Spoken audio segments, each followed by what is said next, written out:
Hello again, everyone.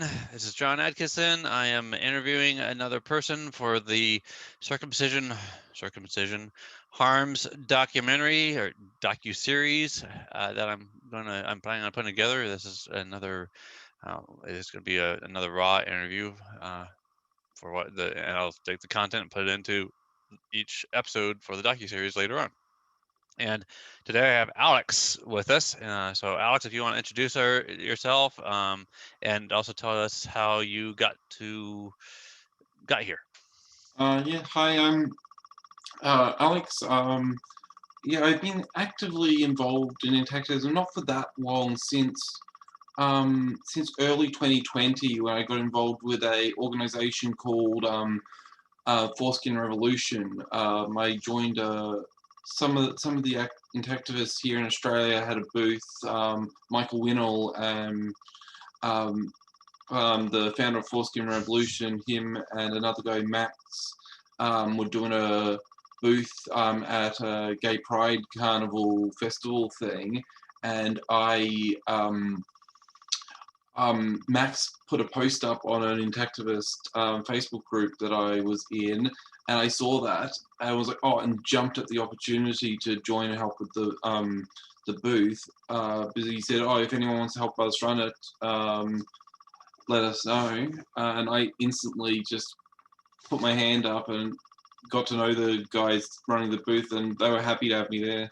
But I've been on a personal level, I've been interested and getting involved with this intactivism for probably about 8 years at this point now. Okay. Um, I, I just kind of got involved with it out of, I don't know, for no particular reason. One day I just kind of, I don't know, maybe I saw something on the TV or online that made me think about it. I was like, huh. Because I vaguely knew what circumcision was, but I just thought about it. I was like, huh, that's kind of weird. What? It just seemed off to me. So I started Google searching, and the more and more I searched, I was like, yeah, actually, the more and more I look at this, the more it just got annoyed me and made me uncomfortable. And it's like, why isn't this something? Why is this something people see as so normal? It seemed so weird to me, and I just naturally took the intactivist side just out of sheer obviousness. And the more and more looked at it, the more and more obsessed with it. And I guess I just never went back. I guess on and off, I'd get so obsessed with it and doing searching and stuff that I would just have to put it down and just kind of forget about it for a while because, like, you know, I'd stay up all night finding stuff on the subject, and it would just get to the point where I'd be exhausted and frustrated with it, and I just had to push it out of my mind for a while. And I guess back then in the early 2010s, there wasn't as much stuff online, at least not videos. The stuff I found was a bit more demoralizing. But I guess later on I started looking and I saw more active, intactive stuff, more positive stuff that got me into it a bit more and more actively looking at YouTube videos and stuff, and got to the point where I wasn't pushing it out of my mind anymore. This is actually, this is something I want to get involved with one day. What do I want to do and about it? But it seems so hard to get involved with it because it's like I don't see anything going on locally where I live. Well, I just have to start something myself, and that's why when the guys at Foreskin Revolution put that post up, I just joined instantly. So that's kind of where I got involved. Yeah. And there's a lot of great stuff coming out of Foreskin Revolution. Oh yeah, they're Australia. great. Yeah. I love all the creativity, the creative videos, Oh yeah. the informational stuff, the gifts. That's Mhm. I'd like to learn more about how Foreskin Revolution has managed to make the gifts so easily available on social media.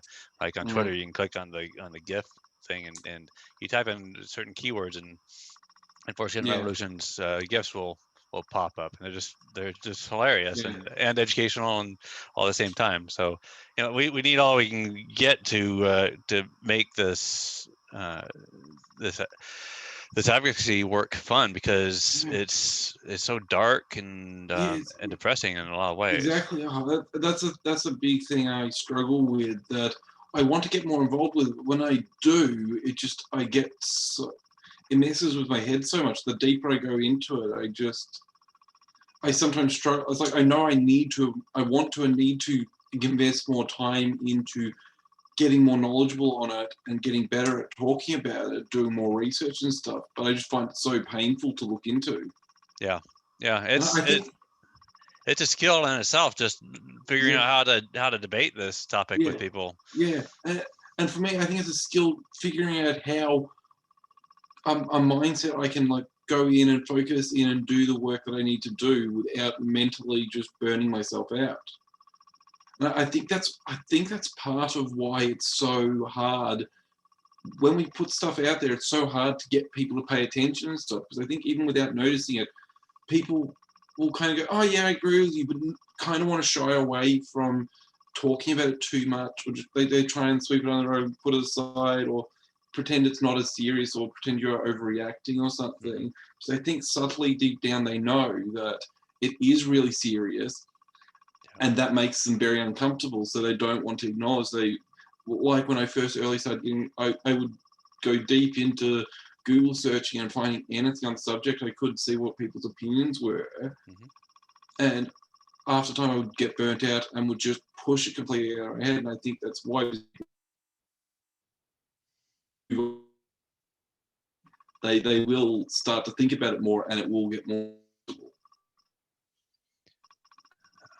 Alex, you're cutting out. I lost the last 20 seconds of what you said there. Oh, yeah, sorry. I'll just see. Maybe I'll see. If, yeah, my internet connection seems to be fine, so maybe it was just a little stutter. But what was the last thing you heard? I'd have to rewind. Oh, that's fine. I'll just keep going. Yeah. It wasn't that important what I was saying. I was just basically talking about how I think that most people get uncomfortable when you bring it up and don't want to. Like, I'll put posts online and stuff, but hardly any people in my Facebook friend group will interact with it.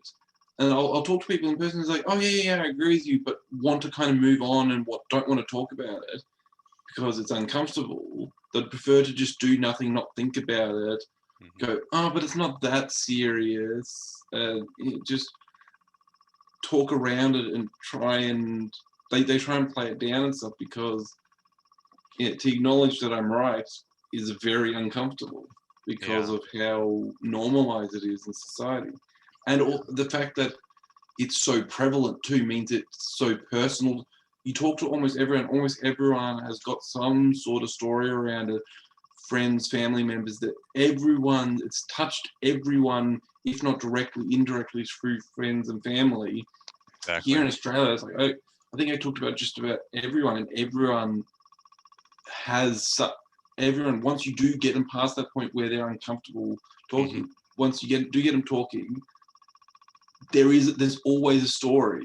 Maybe it's about themselves, maybe it's about their friend. It's like, it's not something they like to talk about, but there's always a story there. There's always something. Yeah. In the sphere of their life that it's come up somewhere relating to someone they know. Yeah. I actually tweeted exactly that earlier today. Most people would rather avoid the social discomfort of talking about genitalia than help prevent people from suffering permanent loss of sexual function. Mm-hmm. And this needs to change because sexual function matters. Yeah. It's kind of funny. It's in response to a tweet by a person by the name of Jessica Pinn, and anyone can type that name in, and she has a blog on Medium. But she was generally cut at the age of 18. She chose it, but the person that did the cutting cut far more than what she asked for, and sounds like that person didn't know enough about the genitalia, and that's part of what led to problems. And then she later discovered how much information is lacking in the education of medical professionals. Oh So yeah. she's been on a tirade to, well, not only prove things like where the nerves are of the clitoris, and hmm she even put together, I guess there's an image now put together on it, and she's been trying to get it into textbooks and all that. Yeah, the knowledge on that sort of stuff is so lacking, even here in Australia and stuff. Here in Australia, locally, like here in Melbourne, there is some improvement. There's a local, internationally, it's really good. It's an internationally renowned children's hospital's actually got really accurate, up-to-date information on foreskin retractability and when foreskins become retractable, and accurate information on the causes of phimosis. They actually actively acknowledge on their website that the Yeah. leading cause of phimosis is forced retraction. It's like I send that link to that article from the Melbourne Royal Children's Hospital around all the time. It's a great source because it is such a highly recognised hospital. Yeah, but even the last couple of decades, that sort of information locally wasn't. Everyone kind of thought something was wrong if they'd look at a 4-year-old and go, his foreskin hasn't retracted yet. There must be something wrong. He's got phimosis, and they needed to do something about it. Yeah. Yeah, I hear that too often. It's really, Yeah. need to change this faster than we can. I guess Yeah, I but get it's a promising thing that, and I remember as I was getting into this, I found the Royal Children's Hospital website. And back in 2015, I looked at their website, and their information was good but not perfect. They were still saying it was like 50% of boys of foreskins will be retractable by the age of 4, which that's not accurate. That's way too early. Maybe some, but yeah, it's mostly around 10 to puberty. 10 to 12 is the average age. So I would like to know why they care. Why is it so important that it's retractable? no, but no, this the Royal Children's Good is like they're giving like parental and information on how the normal bodily function is. Yeah. But what I was going to get at was that when I looked at it later, I realized the information was different. I used the Wayback Machine to go look at the older version of their website and realized that I had updated it, and now they give more accurate information that it's like, only 50, I think they give like 50% by age 10 or something like that. Yeah, so they've made some incremental changes then. Yeah, as they become more knowledgeable about it. So the Melbourne Royal Children's Hospital is really ahead of the ball kind of when it comes to that sort of information. That's good. Oh, we just need to get their website to pop up to the top when people start looking for things like circumcision benefits. Yeah. Oh yeah. I don't think that's going to happen, but at least sharing it around when in discussions. I like to link it in discussions in Facebook groups or whatever, and make sure as many activists know about that link and have access to it as possible, because it's a really good source, because it's not just some random people talking about it. It's an internationally renowned children's hospital, so it's credible information. Yeah. For those that are viewing, the Wayback Machine is a place that takes snapshots of web pages and archives them, so you can them. look at so you can look and see what this same website looked like 10 years ago and what has changed in between. So if someone's tweaked information or updated it or deleted something, you can go, oh hey, I saw you change that. You tried to sneak it past us, but no, Wayback Machine saved it. Exactly. It actually came in really handy for me recently. I recently took on some responsibilities for the Catholics Against Circumcision website, and one of the links was broken because the news organization took down the story. And I guess after so many years, whatever, they archive stories, whatever. So I looked at the Wayback Machine and plugged in the URL from the website and found the old article. Yeah. I just it, I was able to just link to that instead. So Yeah. it's very Yeah, handy. it's such a useful tool. Yeah. Uh, Okay, so just a little bit more background. You're in Australia. Yeah. And yeah, a lot of people think or have heard that Australia doesn't do this much at Oh all. no, it's still like, I believe it's still somewhere like you get different numbers from different areas, but it's still between 10 and 15%, I think the estimates are, Yeah. of boys are still cut to this day. Yeah. Which it was higher, up around 20% when I was so around like the 90s, and then back my father's generation around the 70s, it was still quite, I think it was up around the 60% mark. Yeah. So it used to be a lot higher up with the other Western countries back then in the 20th century, but it has dropped. Yeah. But it's still quite prevalent. Well, I like to point out that compared to the U.S., Europe, Canada, and Australia have all dropped drastically, faster, more drastically than the United States. Yeah. As much as 15, 20%, whatever it actually is in Australia, that's still a whole lot less than what it is in the And United one of the States. one of the main reasons the numbers dropped here in Australia is because at some point, I think I think it was in the mid 2000s, I think maybe, I can't remember the exact day, but at some point we changed our laws, and circumcisions for non-medical emergent or health reasons, they can't be performed in public hospitals. They have to be done in private hospitals. So that drastically reduced the rates there, just because if it isn't just readily available for parents right there in the hospital when they're having their child, they're less likely to do it. Yeah, and that seems to be the case across the board. UK cut it out of their National Health Service back in in the 1950s, from what I understand, and that's where it started dropping drastically. Same with Canada; they're very much a nationalistic universal healthcare system there, and they don't cover it. But people go to private clinics like the Pollock Clinic, for example, and get their son cut. Yeah, the interesting thing is that New Zealand had a faster rate of rates dropping than Australia, and I'm not too hugely familiar with the details, but I believe it was largely attributed to because when they changed rules in a similar way to we did, but they combined that with an active education campaign, educating people on their harms and benefits and stuff.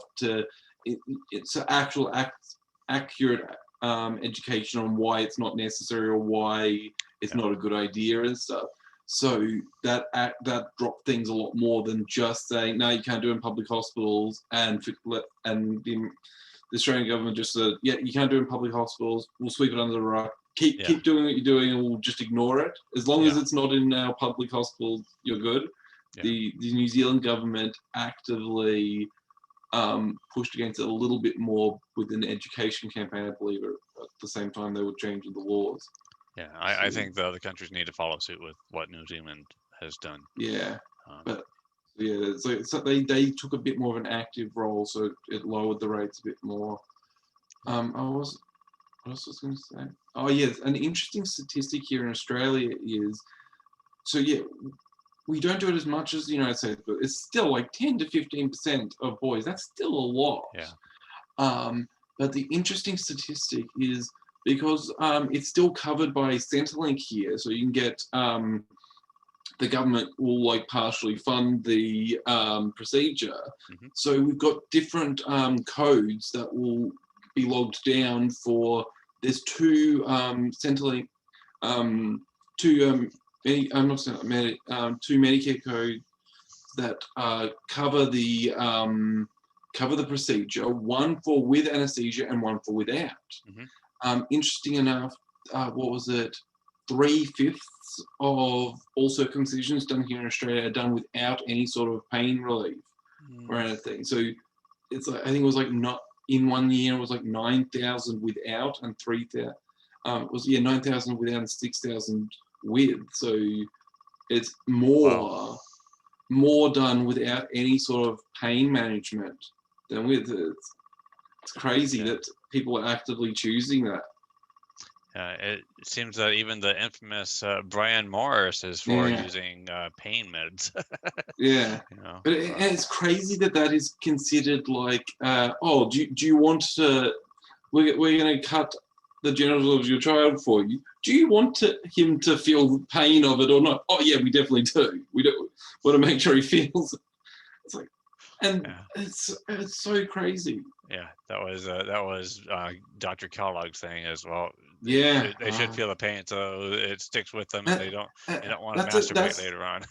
when I do get the opportunity and I do get talking to people about this, that's always the direction I try and take. Is I point to people. It either people's light up and go, "Whoa, I had no idea about this," or will get really funny and uncomfortable about it. I'll point out they'll go, I'll say, it's illegal to cut girls, but it's perfectly, and they go, oh, but that's completely different. It's done for harmful reasons. They're oppressing girls and women. So I'm like, the history of it in Western countries, the history of why it's practiced here was the very same reasons. Exactly. They don't like to acknowledge it anymore. They like to cover up with, we've always just been doing it for medical reasons. But no, it actually was a sex negative punishment, anti-masturbation sort of thing. It was meant as an oppressive thing, and that people either get really surprised and have no idea, and if they're positive and receptive to it, but if they don't, I find they get really uncomfortable and say, oh, but that's not today. That's just ignorant people in the past. These days we're much smarter and we understand medical reason. No, but that is the history of why we do it. That's just, we may have just put a coat of paint over it, but it's still the same old thing we're doing for the same reasons. We just have changed what we're saying to not acknowledge our past. It's the history is still there, and people don't like to acknowledge that, because I guess it does.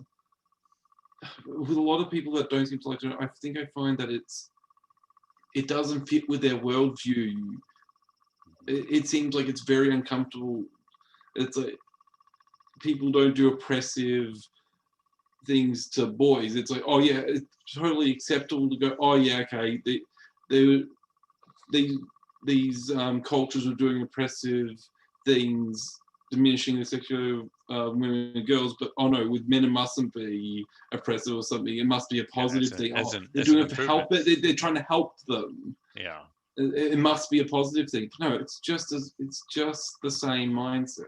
Yeah, it is. It's harmful. Just where, in my opinion, this really seems the only difference is we're culturally more sensitive to empathizing and seeing people as doing something like that to women and girls as being bad or doing something negative, and we're more likely to just look the other way when it's boys. And that seems to be the main difference, is people just don't want to acknowledge it. It's cognitive dissonance. Cognitive dissonance. And Brian Arp put it well too. Is okay. So if you go with the medical benefits claim, then what happens when the people that are supportive of female circumcision comes up with medical benefits? I mean, really, well, obviously, they're all just medically false, fake statistics. Is all just nonsense. But those people go, oh, but our Western research, that has some merit to it. But yeah, those people over there arguing that don't know what they're talking about. but they'll give more weight to the pro-circumcision medical stuff, where when you look closely at it, it's really no more scientifically valid. Even the AP supported female circumcision for a little while. Yeah. They got shamed out of it.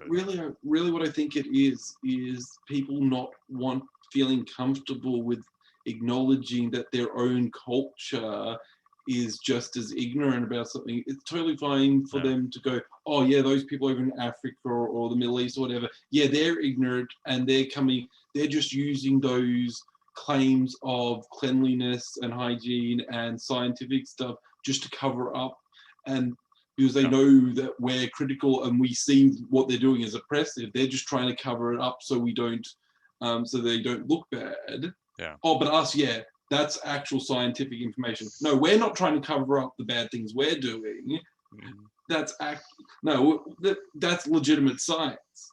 But no, our culture, Western cultures have done the exact same. It's just covering up for our dodgy cultural practices. Sure. So we don't have to acknowledge them. It's like, oh, we got a nice shiny excuse of, oh no, it's just medicine. No, we don't have to look at it. Don't worry. We're not actually allowing a human rights violation to go rampant in our country. No, it's fine. It's not harmful. Yeah. Positive and negative. Yeah. Exactly. Well, I have a list of topics I like to cover in these interviews. Yeah, sure. And as I go through them, a lot of them might not apply to you, or you might not have any thoughts on. Don't worry about it. I'll just move on to the next thing. But I'll pause a little bit in between each one, and feel free to jump in and share your perspectives on it. Okay. So there's 6 main sections on this. There's the physical harms, and I'm focusing just on the male harms because mainstream media has done quite a good job of getting everyone to focus on the absolute worst case of FGM. Yeah. Right.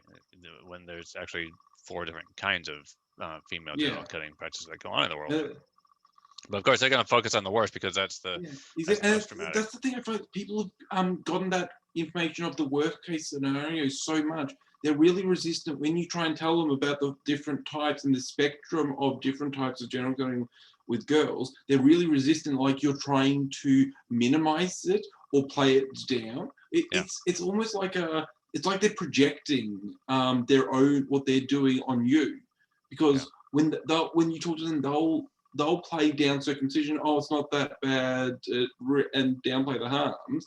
When you actually try and be accurate and go, oh no, this is the range of things, while still saying, no, this is really bad, it's horrible, it's rightfully illegal, they'll think you're downplaying it and trying to belittle the human rights violations of women and girls that have had this done to them. But it's just being accurate. We're not downplaying it at all. We take it just as seriously, but I think they have to think we're downplaying it. Otherwise, they have to acknowledge that they're downplaying circumcision. Yeah, and I think that reaction is twofold, right? One is they've probably been in one way or another involved in male circumcision. Yeah. But at the same time, they're scared that that raising up information about male genital cutting practices will diminish the progress against FGM. Yeah, I see it quite as the opposite. Exactly, they see it as a zero-sum game. There's a finite amount of attention. If boys are getting more attention, there's less attention to go around to help protect girls, less people focusing on it, where ultimately I think me and you both see it, rightfully so, that it's all one bigger issue, and if we collectively all get behind it as a single cause, we can make a better argument. And I think personally that if you see people that are in other countries, in other cultures, that are try and defend cutting girls, the first thing they'll go to is, well, you're hypocrites, you're still doing it to boys. Exactly. You eliminate that argument instantly when we're like, no, we're against it.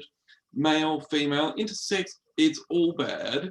Yeah. Then they don't get that argument anymore.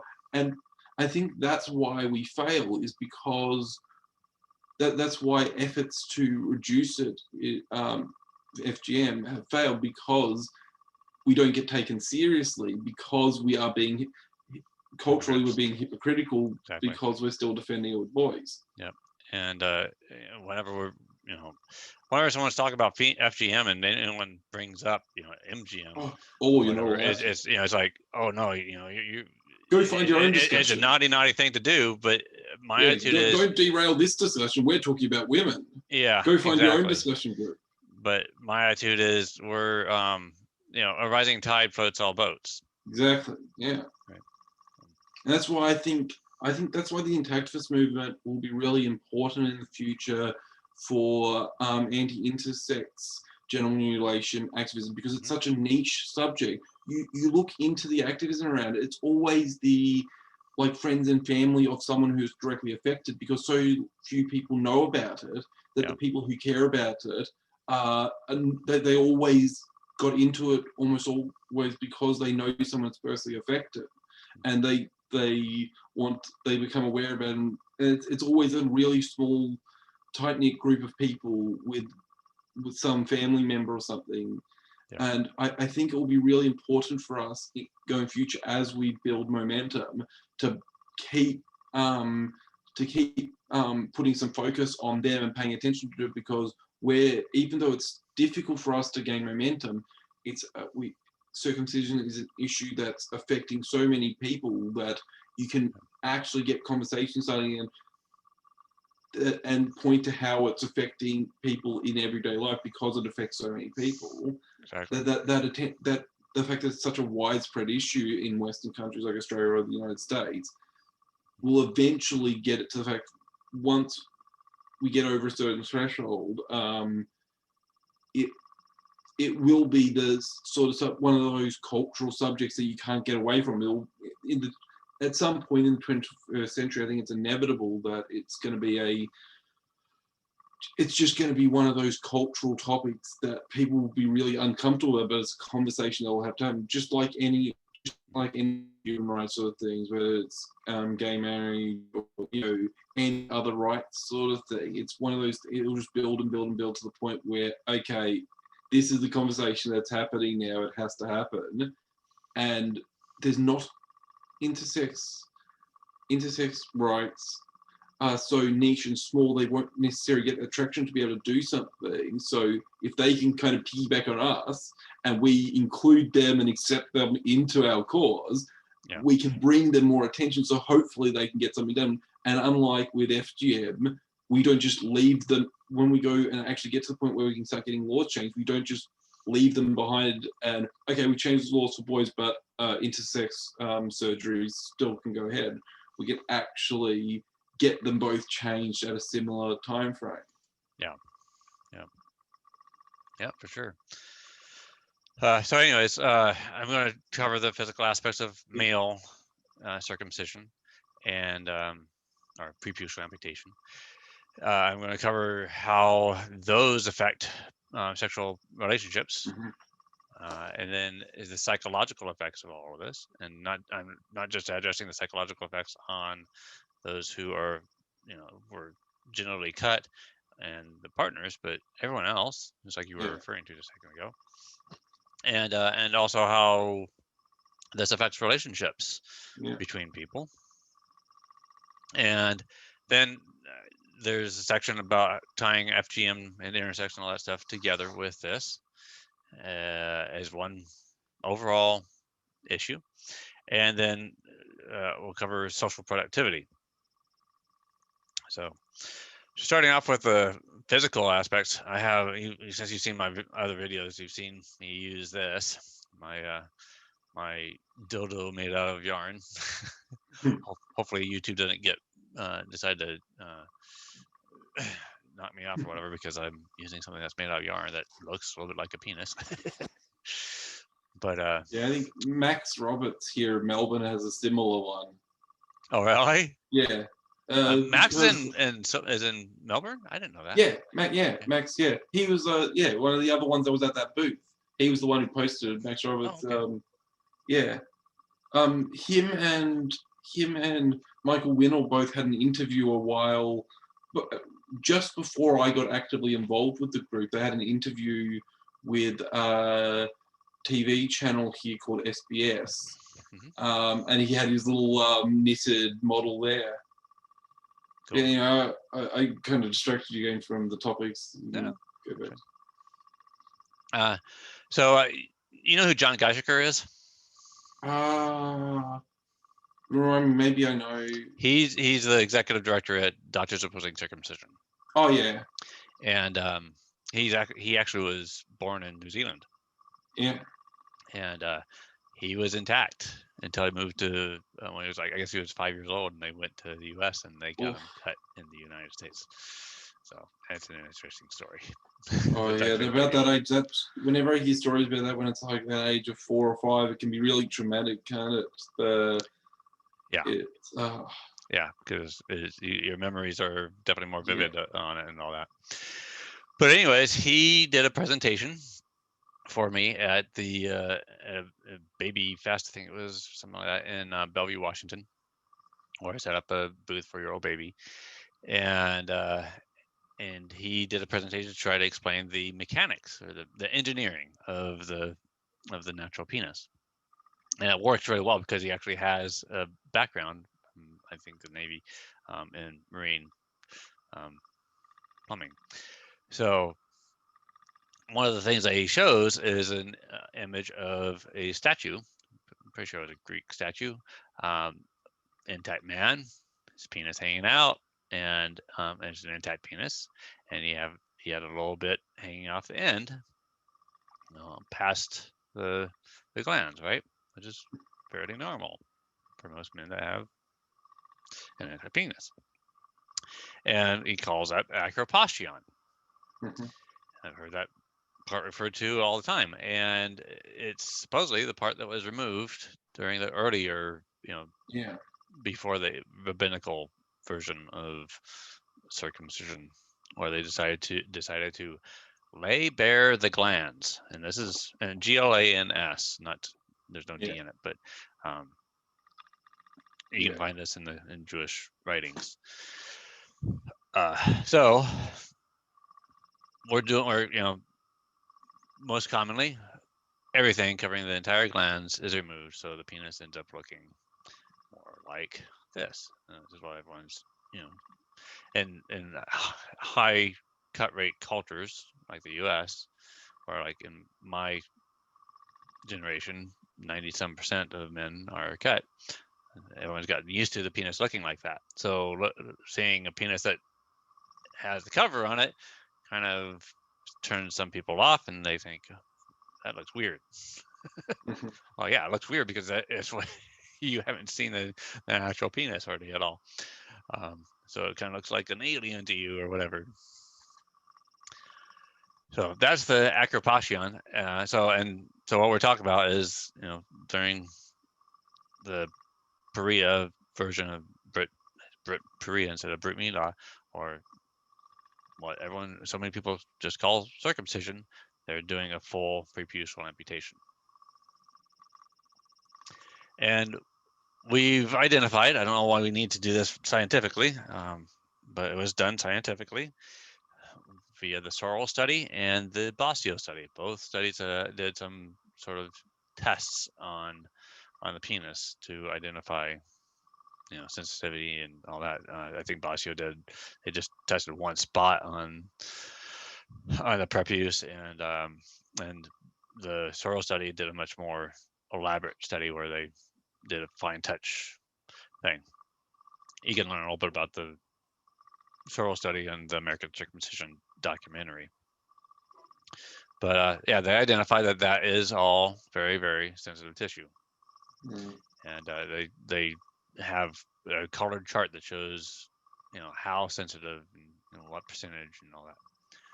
So yes, it is sensitive skin. It is highly innervated. It is highly vascularized. Again, don't know why we have to figure that out scientifically. It's like, just ask intact guys. Hey, do you feel that? Yep. How about that? Yeah. There's nerves in it. It's not like clipping fingernails or cutting hair. You're cutting off a body part that is there for a reason, and it does not grow back. And even the AAP identified this themselves in the 70s, 1970s, that it's there to protect the gland. Did that somehow stop being what it's there for? It's for some reason they took it out of future policies. I don't know why. No explanations anywhere that I've seen. It's still protecting the glands. It's still, which is the next thing. It keeping things, well, not the next thing, but the second to the next thing is it keeps things moist and lubricated in there, much like any other mucosal body part. And it's a lot of people compare it to the eyelid. You've got skin on one side, and on the other side you've got your mucosal layer, and your eyes are protected and get moist and all that. But it's more complex than that, because it's not just a single layer of skin. It's a double fold of skin, because it goes up and then back down inside underneath the glands and attaches right underneath the glands. Yeah. So a lot of people call, say turtleneck. And for some reason they think turtlenecks are gross or whatever. I don't know, but imagine cutting the skin off of a turtle's neck. It wouldn't keep it from being able to do what it's supposed to be able to do. And the penis is very much the same way. It shrinks and then gets big a lot. I mean, it's a big difference from the smallest that it's going to shrink down to the largest, most engorged size that it's like to become. So it needs that skin to unroll down onto the shaft for it to work right. And that and various men have different amounts of this, but there's more than just the fact that you need that skin to accommodate the size, but it also creates a kind of a rolling bearing mechanism, right? So when it starts to enter an orifice, it keeps from having to have friction as it goes inside, right? And I've done a video too about it's like just take your finger and try to enter it into your fist. It doesn't go in very easy. But I took this rubber glove, cut off just one of the finger parts and stuck it on my finger. I put a little tape on my finger before I put the glove on, and then to simulate the glands. Put the glove on, and it's like, okay, well, if it's just the glove on with it attached, you can't enter it into your fist very easy. But then put a little Vaseline or whatever on the end, and then cover it up with to present like a prepuce, and then try to insert it into your finger. And it's really freaky how much easier it is to slide it in. So you can have all sorts of imaginations about why it's so much better just by fooling around with that kind of thing. And yes, that's something that's safe to do at home, folks.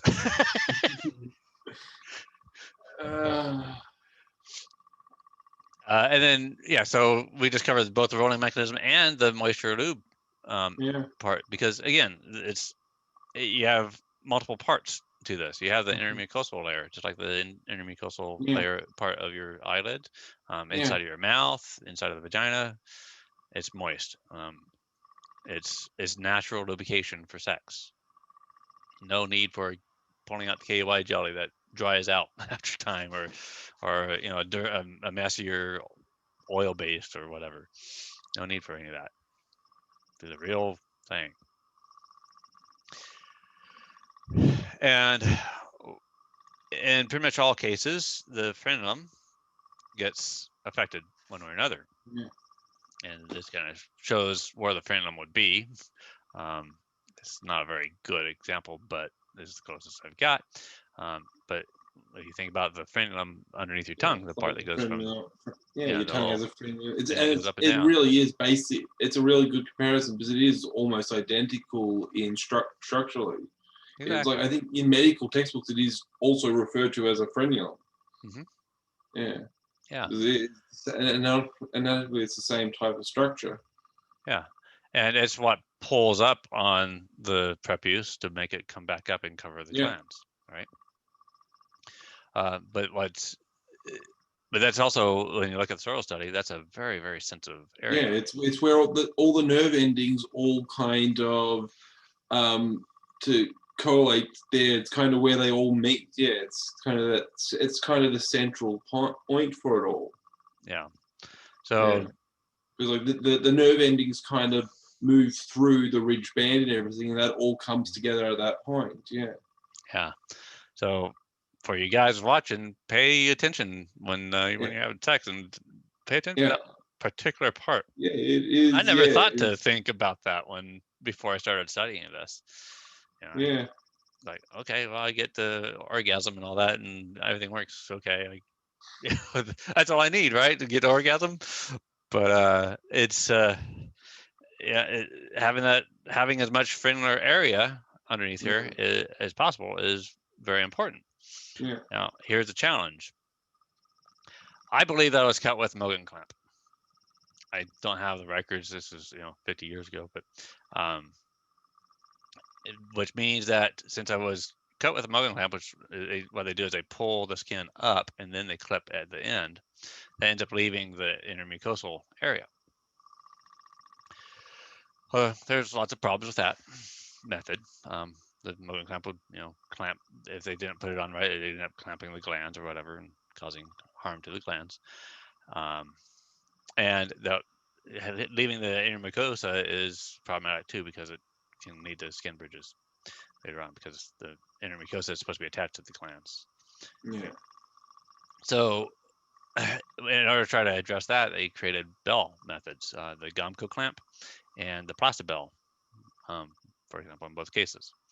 And that's where they stick the bell down on top of the glands to protect it before they do the final cut. They have to kind of snip to get the bell down on there and all that, and they have to snap the frenulum that that's kind of going up this way to relieve the pressure where it's pulling back up on the prepuce. But when you use a bell, you end up cutting like just below the coronal part of this, so you end up with a lot less intermucosa, and thus you also end up with less frenular area, because that frenular area goes, it kind of goes down and spreads out onto the intermucosa. So if that's what's occurred, then probably the more sensitive area that has been ablated for you. And I've heard of many cases where there was like some freehand work done where they reached underneath there with a knife and actually carve that area out completely. Some people get particularly funny. Like, some people are so obsessed with it. Some doctors are so obsessed with it, they think that they need to remove as much tissue as possible. So they go in there and deliberately try and excise as much tissue as they can. It's really, it's just this, we hear them describing it, it's this weird, crazy, obsessive thing where they're insistent on removing as much tissue as possible.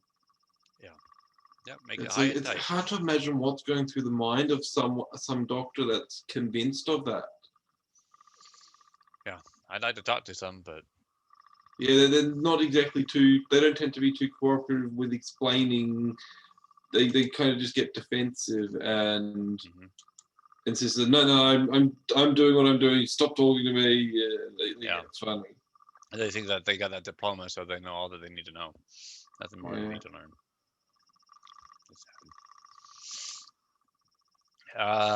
And then there's the ridge band, and this is the part of the prepuce that's similar to like the lips on your mouth, right? It's where the intermucosal part meets the outer skin. And Michael, I think, if I'm remembering right, he actually did talk that was videotaped and is available on YouTube, where he talks about how things work having a prepuce. And he talked about how, I'm pretty sure it was him, I've heard it from other men too, how the ridged band, as it starts stretching out, as a penis is starting to become engorged and it's coming down the glands and spreading out, that process in itself is erogenous, right? Mm. So also Yeah, another I guess it would vary though. Is that it's hard to tell if it's not anything that's ever been studied. There is, you look at a range of foreskins, there's variance in the tightness of the ridge band, whether it has any elasticity or not, ranging from being quite tight to really nothing at all. Yeah. But the thing is, it's not really studied. Most people seem to just assume that is a natural variance. But I'd be kind of tempted to think that it might not be, because there's no studying or research to suggest it. But when we look into it, we know how frequent forced retraction is, and we know that, you know, if a child is being forced retracted at a really young age, that's interrupting the body's natural process of, okay, that it's meant to be static and in that position as the boy grows up for a lot longer. They're just tiny. It's going to affect the way things grow. And just like if you've seen anyone that's had like a fingernail ripped off, the body will try and heal itself and repair around it, but it never repairs quite the same way. It does its best to patch things up. Yeah. So, and we know that the foreskin is adhered with the same sort of structures as in the fingernail. Yep. That it makes sense that if it was forcefully retracted, the body's going to try and heal itself and stuff. So things are my theory would be things would potentially heal and repair slightly differently to how they would develop otherwise. Mm-hmm. I don't know exactly what those differences would be, but I get, you know, I can't say for sure because I can't just point to a study because it's never been done. No. And you can't say what differences are caused by intervention versus natural variation, because how do you know what guy's being forcibly retracted or not? Most people wouldn't know if they had been. Yeah. Most people couldn't tell you. Yeah. You know, I don't think any medical professional would disagree that scar tissue is not a good thing. Yeah. Right. You know, minimize harm to your body as much as possible. And as you get older and older, like a young guy like me, you end up with more and more scar tissue in various parts of your body. Yeah, or I wouldn't even. I'm sure scar tissue would be possible, but I'm also thinking more like kind of keratinization stuff, with it being exposed and vulnerable, and especially not just exposed and vulnerable, but exposed as a raw open wound. Yeah, I'd guess that scar tissue would be possible. So you got your intact boys that stay intact to a certain point, and if they're being forcefully retracted, then you're causing scar tissue to develop between the inner mucosa and the glands. Yeah. And what worries me is that ends up leading, a lot like skin bridges, that ends up leading to a permanent attachment between the glands and the inner mucosa. This is probably a good point to mention that I actually had that. I have personal experience with that. When I got into, I'll explain it kind of as I discovered. When I got into intactism, I had no idea about this. But in the intactism stuff, I was looking up anything and everything related to circumcision of the foreskin, and I started looking up some stuff related to foreskin retraction and stuff, and was watching a really great video, an old video on Vimeo of a guy telling his personal story of, he didn't know his foreskin wasn't retracting. He was like 17 years old, and he thought, oh, that's just being able to see the glands of the penis. That's just a circumcised guy thing. But like one day, looking around on the internet, he stumbled across like a short video, like a GIF or something, of foreskin being retracted up and down. He was like, oh, wait, that's possible? And he had no idea. And he was explaining his personal experience of discovering that, and locked himself in the bathroom and started trying to figure things out, and eventually with a bit of work figured out, oh, actually, yeah, it does and can come back. And after discovering that, I looked more into it. I was like, okay, so this is the sort of thing that happens around, age 10 or something. I'm like, I don't remember this. But like, you still saw information suggesting it could happen as early as like 4 or earlier. I was like, maybe it just happened at an earlier point, and it's just too early for me to remember. And I just kind of put it aside, but it never felt quite right. I was like, something felt quite off, but I just pushed it out of my mind as like, it was probably it just happened abnormally young for me. I just that I seemed to be reading videos, watching. It seemed like it should be body development thing that I should remember, something that was notable in my maturing, and I didn't remember anything about it. So, but I kept in researching my autism. I came across it again and again, and it's kind of came up in my mind every now and again. And one day I was catching a train home, just kind of absentmindedly looking at the window, and all of a sudden, 2 memories came back. One of me in a hospital as a child, and something, it was like, I remember something genital related. Something was different, something had happened. But I was too young, I couldn't really remember what it was exactly. And then I remember walking into, telling my parents something seemed unusual, and ending up going into the doctors, and because now what I know what it is, because part of the foreskin was adhered around the underside of the glands a little bit. Mm-hmm. And I had I don't know what age I was exactly, but at some point I realized, actually, this doesn't look like it's meant to be like that. Maybe it's an issue. And when I went into the doctors, you know what I was told? I was told, this is an issue of not cleaning yourself properly. You haven't been washing under there properly, and that's why that's happened. And they told me it was my fault for not cleaning properly, and that I had done something wrong. Mm-hmm. But now, looking back on it, actually, and I went and talked to my mum. I was like, I remember I had surgery for a groin hernia when I was young, right? Was there something else? Because I had a vague memory come back. I remember something else, but it wasn't the hernia surgery. There's something else genital related. Actually, yeah, it was the same surgery. When you went in for your groin hernia surgery, the doctor noticed, was like, oh, well, his foreskin's not retracted. He's got phimosis. I'll treat him for that at the same time.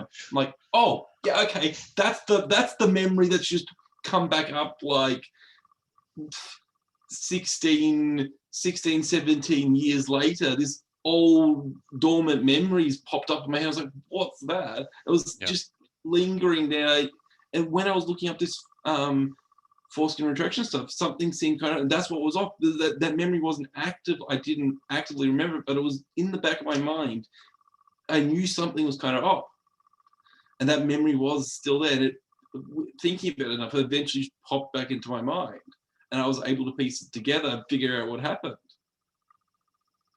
And luckily, nothing was overly permanent, or like you hear stories of forced retraction where the health condition can be really bad. Luckily for me, it was a little bit of a bit of adhesions that I don't really remember. The doctors told me that it was because I had cleaned myself. I don't think they did anything, so I think they eventually just went away on their own. Okay. And naturally unadhered. But if you talk to enough people, I've talked to a guy. He must have been in his 50s, and he talked about, and he came up. Was at the booth in Melbourne, and he came up and was talking to us and was explaining to Max how, I've got, part of my foreskin is adhered to the glands, and he realized, is there anything I can do about it? And I stepped in and was like, actually, I know what I'm talking about this. I have personal experience, and explained how, but for me, it naturally unadhered, and explained to him that if he does want to do something about it, you do go talk to a doctor. They can probably prescribe you some sort of, it's possibly some sort of ointment or something you can put on, will maybe, I don't know how that will go at age 50 or something if it's become so permanent, but it may be worth looking into. And he was very happy to hear that. He came up to the booth and was like, hey, I've got this issue. I'm curious about it. Do you guys know it? I was like, I know exactly. It's like I was the perfect person to talk about that.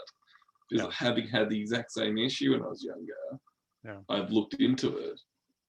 Yeah. I'd like to Yeah, that's understand what the history is that led people to think that retraction was necessary by any particular age. yeah. What my theory, my understanding in looking into it seems to be just a matter of, because over in Europe and stuff, it's not really a thing. They understand that. Hmm. They understand it, the natural process of the human body over there, in cultures that don't circumcise.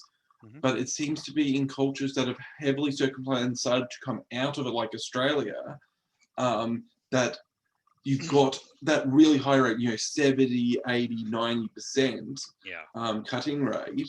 And that, so you've got the parents, all the doctors, they've all grown up, never seen a foreskin in their life. And then this kid comes up, they see it, it looks weird and different. You're So they supposed to be amputate able to back. see the glands. Something Yeah. must be wrong. Yeah. That's my understanding of it. And they just need to interfere because it looks different. Hmm. And all they know is, oh, the foreskin retracts. Yeah. It's like, it's not retractable, then there must be a medical issue. And it's just sheer ignorance because the mums, the dad's circumcised, the mums only ever known guys that are circumcised, the doctor's circumcised. No one has ever seen one before. They don't know how it works. They've never seen a child. So they just assume something's wrong because it looks different to what they know. Should I we think, be checking little girls' hymens too to make sure they open yeah. up? Oh, but the thing is, the clitoral hood is fused to the clitoris in the same way.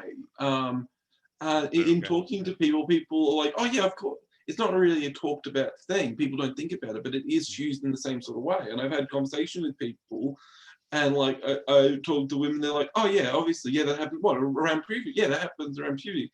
And try having this conversation. I've had this conversation before. It's like, oh yeah, obvious. They don't talk about it, but yeah, oh yeah, that's something I remember in puberty. Yeah, your body changes at puberty. That's one of the things that change. Yeah. And no one tampers with them, so Yeah. they naturally just discover at puberty. It's like that changes things. Adhesions are loosen and things retract at Yeah. around that age, and it's such a natural thing. They're like, oh yeah, I remember that happening. But for us, everyone insists on tampering with us that we don't know how our body, we don't Yeah. know how our bodies are meant to work and stuff, and have had alterations or interventions from doctors or parents and stuff. And it's just so normal to have those interactions that most of us don't get to grow up. Yeah. Just our body developing as it's meant to. Hmm. Yeah. For sure. Well, thanks Yeah. for And sharing. oh yeah, That. happy to share. I think it personally, I consider myself very lucky that I didn't have more serious consequences, because I know how, I've heard the other stories of forced treatment and know how serious it can get. Yeah. But it was uncomfortable coming to I think it gave me a bit more of a personal understanding for a lot of guys coming to terms with circumcision, because to a lesser degree, I went through a lot of similar things. The realization that my body had been altered by development had been, even if it was in a more minor way, it's not a comfortable thing to realize.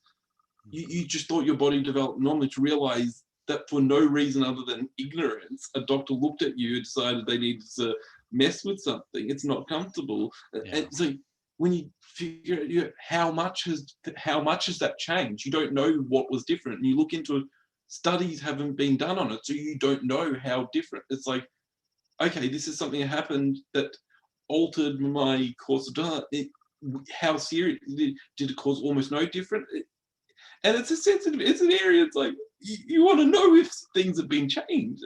It's a worry. And then in talking to my mum, I brought it up, and she was like, "Oh yeah, yeah, you had phimosis." And then because I was already an activist by then, I was like, "No, I didn't have phimosis. That's totally not explained to her." And she was very resistant because she had been told by the doctor I had phimosis. So she had all these years accepted, he just had phimosis. And I explained to her, no, that's not what happened. And she was initially very resistant to the idea, and was like, was more inclined to believe what the doctor had told her all those years ago than listen to, what do I know about this? And my mum's a nurse too. So it's like, in this equation, I'm the least medically trained person, a doctor that told my mum, who's a nurse, and then me. Yeah. I've done research on the internet. She didn't want to Yeah. believe me at first. Yeah. It took a little while, a couple of years of bringing it up every now and again. She acknowledges that I'm right, and I've shown her that Royal Children's Hospital link. It took her a little while to, okay. But at first, she got all defensive as if like I was accusing her of doing something wrong. But I was just trying to explain to her that she seemed to think, oh no, that was just what was necessary. That was the understanding at the time, sort of thing. So I can understand, because a lot of guys that are circumcised talk to their parents about it. Their parents get really defensive. Oh, nothing wrong. It was. I can understand it feeling, because my mum, who's generally quite good with medical, being a nurse herself, even in that moment when I challenged no, actually this was not something that was a good thing, this was medical ignorance, was very defensive about it initially. She kind of come around now, but the funny thing is she doesn't even like to really acknowledge too much that she initially was resistant to the idea, because that sort of thing, when people change their minds, they always had that opinion in the first place. They didn't change their mind. So what was I? I'll get back to what I said. But yeah, so those similarities of experience, I think, are really valuable to me, because it gives me a greater understanding of where a lot of guys are coming from. I understand that with some of those, because it was at 4, like you said, the guy that was, what was his name? The John Geishiger? Yeah, who had him done like 5 when he came over to the United States. You hear stories like that. I think I've watched a YouTube video where he was talking about himself personally. I think there might be a video, or maybe I'm thinking about someone else. One of the prominent activists. I think it is. I think it was him talking about that experience, where he because like he didn't remember it at all until, for a while as an adult, he had no idea, he didn't remember it. But then later on, the memories sort of come.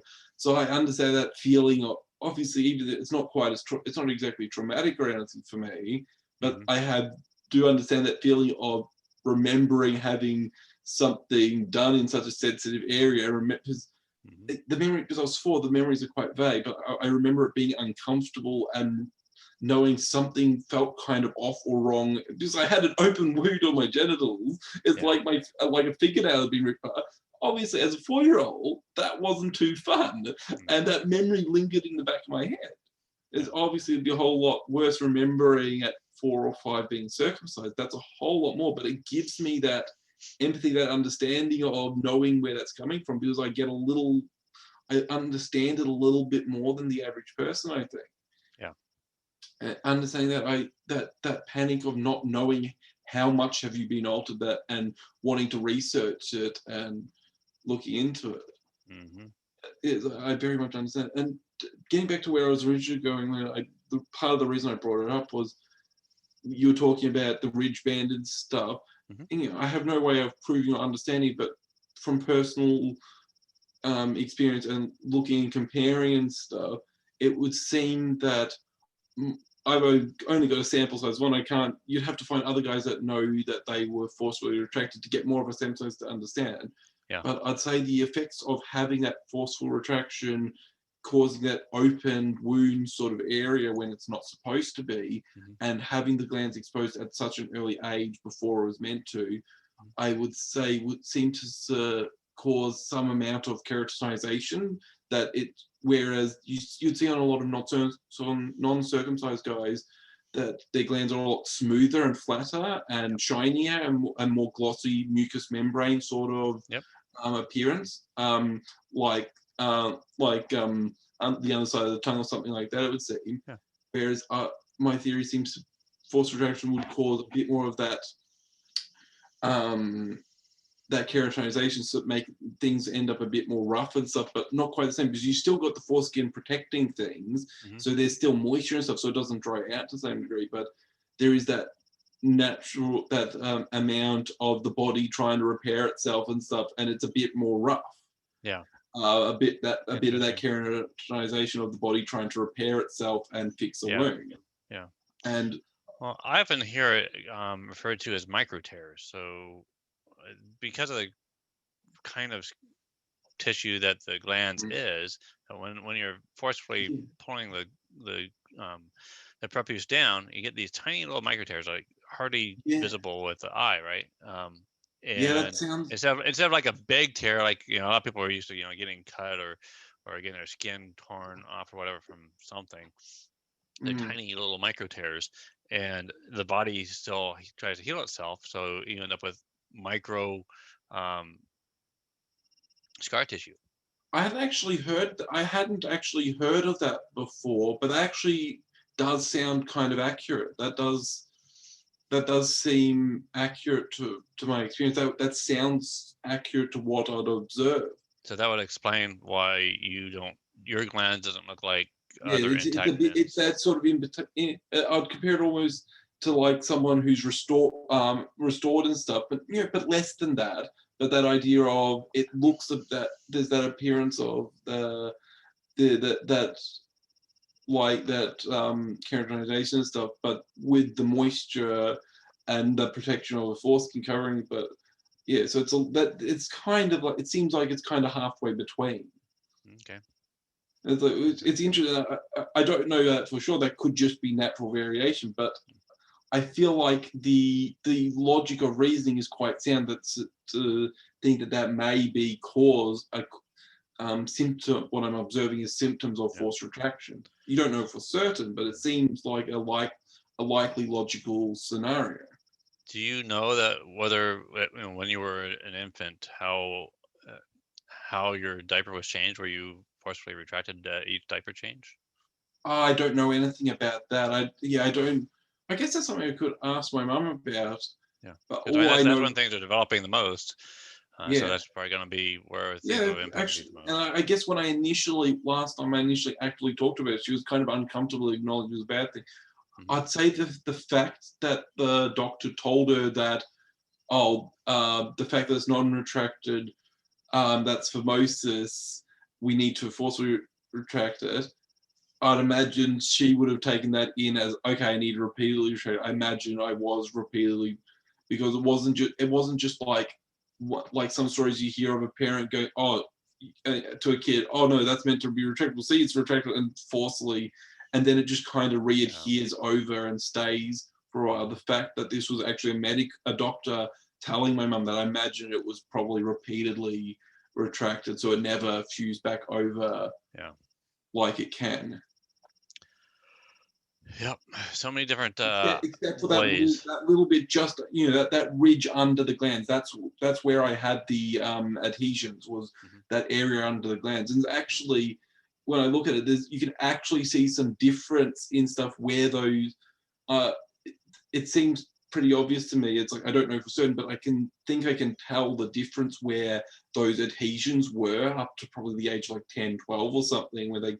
That's interesting. I think the sort of time period where those adhesions naturally dissolved by themselves was probably about the time when my foreskin was probably meant to retract itself, I'd guess. Yeah. So, but you can kind of see a difference in the how things have developed, where it was naturally being able to be covered that for that little bit. Yeah, Oh man. Yeah. yeah. So yeah, you doesn't sound like you're a victim of preputial amputation, but you're a victim of No, forced retraction. So. yeah. Which I consider myself. I'm not concerned about it at all. I consider myself very lucky. I think if there are anything permanent, like I explained, I think they're very minor, nothing I'm concerned about. I Okay. I consider myself incredibly lucky because I know how much worse it could have been. I Yeah. could have had continual health problems Mm. leading to a doctor saying, "Oh, okay, he's having so many health conditions, just circumcised." And like, I know that that's a train of logic of circumstance that can go down, and that I'm glad that never was that serious. But I know it quite could have. The last theory of differences, I kind of touched on it earlier, but I was saying the glands forming differently from forced retraction Mm. and stuff, the mucous membrane being less smooth and stuff. But the other thing I think I wonder if there is some correlation between the ridge band being actually have that elasticity to it and retracting and having or the ridge band. They also, the other term for it is the preputial sphincter, because it is muscle fibers that are meant to contract like a sphincter. Yeah. Personally, I'll personally, from personal experience, there's almost no sphinctering. There's no muscle fiber contracting there, which could just be natural variance. But I'm tempted to believe that was actually just the ridge band was probably may have been actually damaged. Yeah. I don't know for certain, Yeah, but yeah, I suspect that. You know, John Geisger, he was actually passed around a little tool that showed what a one-way valve looks like, and it's supposed to act like that. It's supposed to allow urine to come out, but nothing to get back in to get to the glands. So I was speaking with Mark yesterday, and he said, having that, you know, they talk about reducing UTIs by removing the prepuce, when in reality, you know, men get fewer UTIs than women because they have a longer distance to the bladder. And when you have your prepuce, you even have a longer distance to get to the urinary tract, right? Because, you know, you have a certain amount of skin hanging off. I have no active evidence or studies to suggest it, but I would suspect the decrease in UTIs in circumcised boys versus non-circumcised boys is not a matter of the circumcision.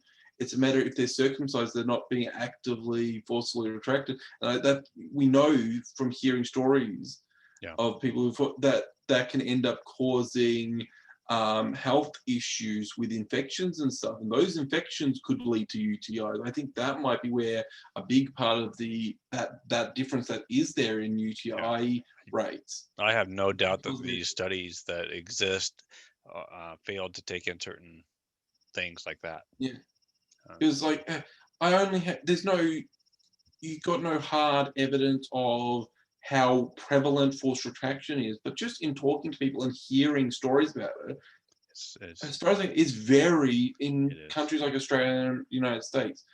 It seems pretty ubiquitous. It seems like it's happened to most guys, uncircumcised guys, throughout most of the mid to late 20th century. I'd say that's really only just starting to turn around in some places. Now, even the fact that they're talking about it on medical websites and stuff like that, it leaves people thinking that it's something that they need to worry about. They need to worry about it, you know, retracting by a certain age. It's like, no, it's something a boy's gonna. It's fine. It's something a boy's gonna figure out on his own at the age it naturally happens. Yeah, I spoke with a guy that was in his early 20s. It's like, just now the preputial lamina is just now starting to separate from me. Yeah, and he talked to. I haven't had many experience doing this. From what I can tell, you talk to a woman. They didn't need to be told that the clitoral hood's going to separate to. It's like that's just something. Hey, that's happened around puberty. You don't. They didn't need explanation of it. It just happened, and then natural body development. Exactly. Yeah. Okay. So missing all these parts leads to lots of effects, right? That I think people fail to take into consideration. Close out some things here, so save some. My CPU is getting overwhelmed for some crazy reason. Don't need that anymore. Okay, so one of the first effects that I cover is hairy shaft. And it's not so much that the shaft skin itself is hairy, which can happen, but that can happen either way. But more that men end up with scrotal webbing because they don't have that prepuce to roll down their penis. So we get the top, bottom right here, right? Okay, so there's the bottom. I'll go and take the prepuce off, so you see, you know, here's the bottom of the penis and here's the top of the penis, right? So down here you have the scrotum. So when the penis is starting to go out, it's taking the scrotum with it, right? Because you don't have the skin to roll down.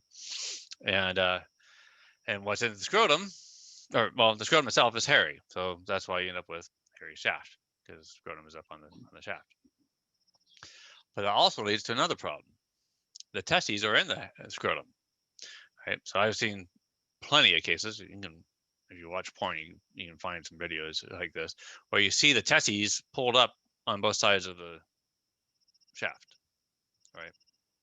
Which, okay, it might be all right, but it kind of depending on what degree or whatever. That's kind of squeezing the testes a little bit, and men don't like their testes to be, kicked or squashed too hard or whatever, right? It's in Yeah. that spot. For me and another person I interviewed, when I was in my teens and 20s, my scrotum was fairly tight then, stretched out now, 50 now, but one of the testes would pop inside of my body. Yeah, because as I don't know what as up to a certain age, along with the foreskin not retracting and stuff, the testes aren't already descended at a certain age. And even as an adult, you still have those little cavities where they were sitting there, where they come out from, and they can pop back up in there. Yep, exactly. Yeah. So not a very comfortable thing, and I can imagine. See, it's the idea of them poking back up in there. As it sounds like, that makes me squirm a little bit to think about. Yeah. So I had to stop and relax things and calm down and push it back out, and then maybe I could finish. But I had to kind of control my excitement and not allow things get too engorged down there, right? Yeah, and that's what all that skin, that's what the skull skin is for. It's to allow that extra room to move so that it can all happen naturally with no extra tension. And you hear a lot of circumcised guys talk about that, the idea of erections being this like tense, everything's tight and tense and stuff. And that's for a non-circumcised guy, it's so for I was like, what are you talking about? That's not what it's like. Yeah. It's because of what it's because of the difference. There's not that extra room to move. It's meant to have that flexibility of that space for that change in size. Just like the skin on your elbow, exactly, Yeah. Can you imagine? Yeah, you pinch it there and cut it off. You bend your elbow. Yeah, your elbow would feel tight and a bit uncomfortable when you bend it. Yeah, that's a good analogy. Mm-hmm.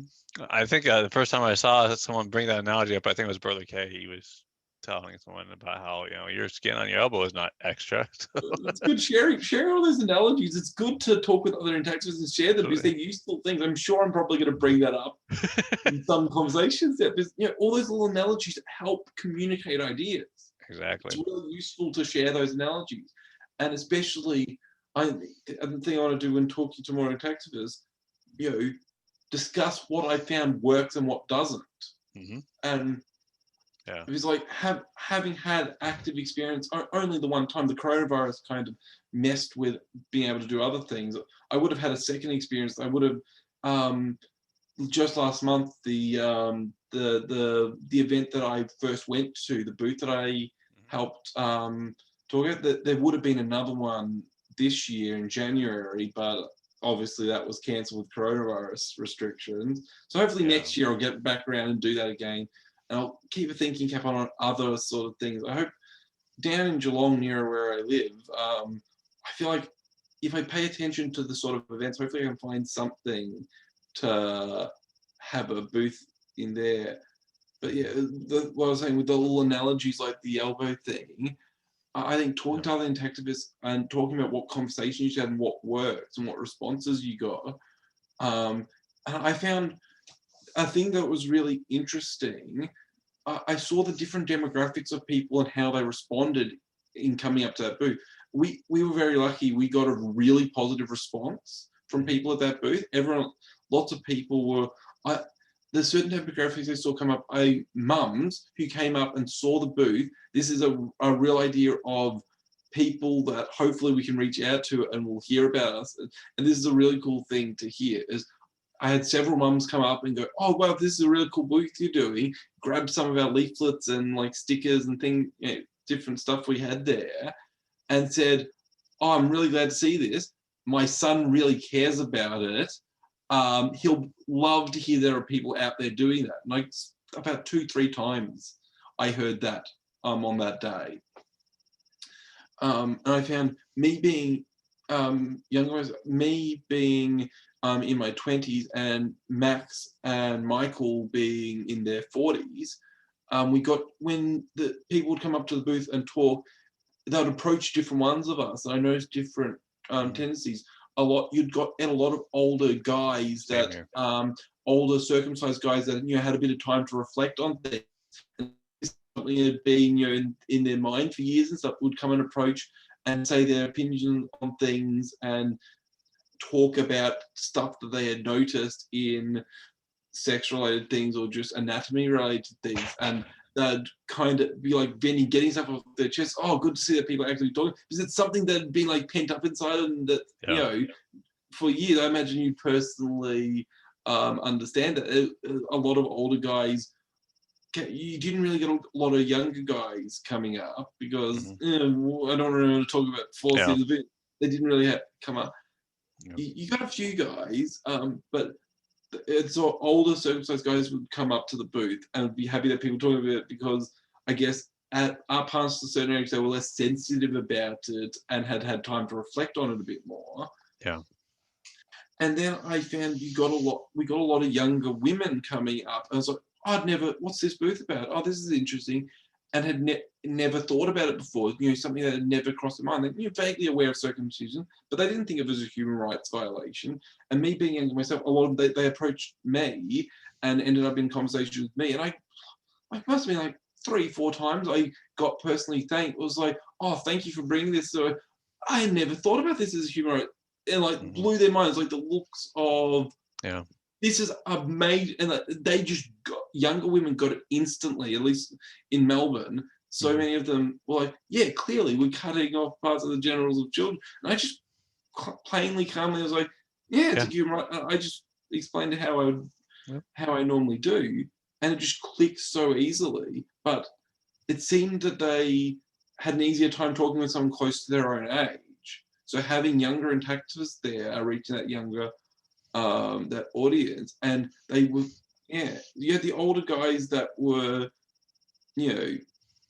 had something had been on their mind, but it was the younger women that it literally never crossed their mind. But when you just address it once, it's like, and those people, they walk off, and now it's something, if the topic of circumcision comes up to them in conversation with friends or family or something, I put that little thought in their heads. It's like, yeah, clearly it's human.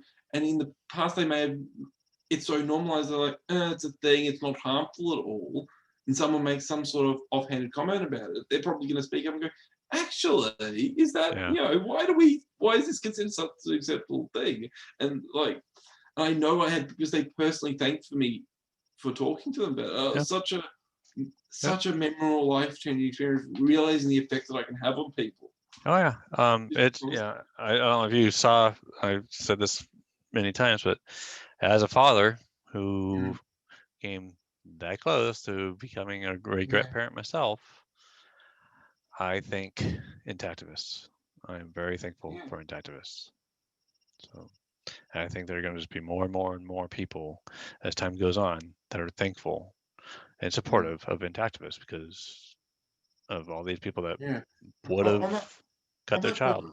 I'd be interested in seeing what your thoughts on it are, but on the topic of intactivists and stuff, as a person thing I've been struggling with figuring out how to get the mindset of actively getting involved with this more, because I find it so painful to get involved with, because I just get, it's so, like you said, it's so dark. In talking about it, it's like, because when you get in deep on the truth, this sort of thing, the mindsets, the understanding, the John Harvey Kell, that sort of stuff, it gets really dark. You get a lot of, and I see a lot of newer intactivists don't have that mindset, because they think of it as, I know myself, you think of it as a lot simpler issue. It's like, oh, well, this is, if I just talk about it a bit, it's so obvious. And when you look into it, when you realize how ingrained and how much more difficult of a fight this is, that, oh, no, it's not as simple as just talking to people, oh, obvious, and it's all going to change quickly. You would think. I I would was think, hopeful, but yeah, exactly. Yeah. It's so. It seems when you first get involved, it seems like such an obvious thing. I don't know. yeah. What are your thoughts on approaching when getting people involved and telling people about it? Do you hold back and let them have that naive ignorance of, oh yeah, well this is an obvious, simple little thing. Oh, if we just talk about it, it will be over in no time? Yeah. Or do you actively discuss with those people that are not active intactivists? So obviously we both know, but when you look into it deeper, and I think that's where a lot of intactivists get kind of burnt out and get so, you Yeah. realize that culture and you realize lots of elements of what is holding back society from actually dealing with this and actually caring about it. There's so many different directions.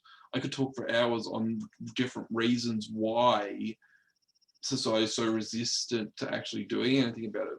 Yeah. You'll know many of them, so I won't go into it.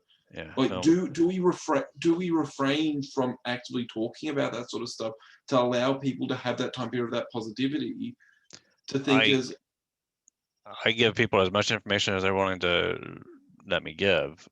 yeah, But at the same time, I set limits on certain people. It's mm, like I really love the American Circumcision documentary because yeah, it covers the whole debate, and um, it it kind of goes through the debate the same way I've seen it go through the debate over and over and over again online with people. yeah, Like, okay, you'll it involves layers of cognitive dissonance too. yeah. It's not just one layer of cognitive dissonance. You've got people that are cut themselves. You've got people that cut their children. You've got potentially doctors, medical professionals that have been involved in this one way or another, and then you have religious people. You had to Mm. break through all of those layers. So you'll might get through one, and then they're going to start bringing up the next one, and then and it'll just go back and forth, back and forth, back and forth, and that's very very time consuming for Yeah, for the advocates like you and I, and we don't have endless amounts of time. So I usually say, okay, well, go watch the American Circumcision documentary, and then come back to me if you have questions or more thoughts on the topic or whatever. But have you you know, noticed on that? Have you noticed for us it was a big relief to get that documentary, because it was like, this is the stuff I've been researching for years, all presented in a nice concise form. It was nothing new to us. It was like, oh, it's presented in this really professional way. But have you found when you show it to other people and they come back and talk to you, because this is all new for them, have you noticed that it's really can be a little bit overwhelming for people? It's like a lot to take in all at once, and they're a little bit dazed, and it's like, I yeah, don't know what to think. I I'm I reconsidering my opinions on things. I've got a lot to yeah. think about. It's like, I had a friend tell me, it's like, huh, okay, yeah, that was a lot. Yeah. I'm reconsidering some of my views, and I'm gonna need to time to figure out what my thoughts are on this, because it was a lot for him to take in. Yeah. I think in some cases people watch it and their brains shut off after a certain point Yeah, going through it, because it starts conflicting, with their beliefs, the cognitive yeah, dissonance, and they just can't listen, to the show much further. And then they'll come back to me and it's like, and we'll start again debating. It's like, okay, wait, did you see that part in the documentary where this person said that or that person said that, or whatever? It's like, I guess I have to go back and rewatch it. So it is what it is. But yeah, like I said, I set limits on people that aren't willing to do a little bit of their own work, yeah. own research. If Yeah, if this I one friend, suggest they go look at something, they just keep getting back into the debate with me without actually taking the time to look at things where they would have got the answers in the first place. Then they don't. To me, that means that they don't really care. They're being willfully ignorant. this one friend of mine, in talking about it, he kept trying to tell me, "Oh, I'm on your side," or what. I don't have an issue. I agree with you. I would never do it to my children, but it's not a human rights violation. I don't want to tell other parents what to do. I was like, and he didn't like that idea of being a human rights violation. Oh, obviously it's a human rights violation and oppressive to girls, but no, you're being a bit strange. It's like, then you don't agree with me. What do you want to do? You want to do nothing. Oh, you're personally happy that you just, oh, I wouldn't do it to my child. That's good enough for me. Yeah, Wipe my hands of them. good. I was like, no, you really don't agree with me. Yeah. And he took issue with me telling him, no, actually, you're not really on my side. Mm-hmm. It's like, no, you wouldn't do it to your own children, but you don't. It's like, Yeah. no, this is a human rights issue. And he really didn't like that. That really conflicted with his worldview. And when he finally took the time and sat down, it took him months to actually sit down and watch it. But I was like, I mentioned it, oh yeah, I have to check it out sometime. I said, have you watched the documentary? Yeah, I didn't pester him. I was like, maybe every now and again, a month later, I was like, hey, have you watched it? Oh no, I haven't got around to it. And it wasn't that he didn't have time to, it really was uncomfortable. He said he watched like the first 10, 20 minutes of it or something, Yeah. and then didn't go back. And then once, like, I think it was like 6 months later, I was like, oh hey, I watched it. Yeah, okay.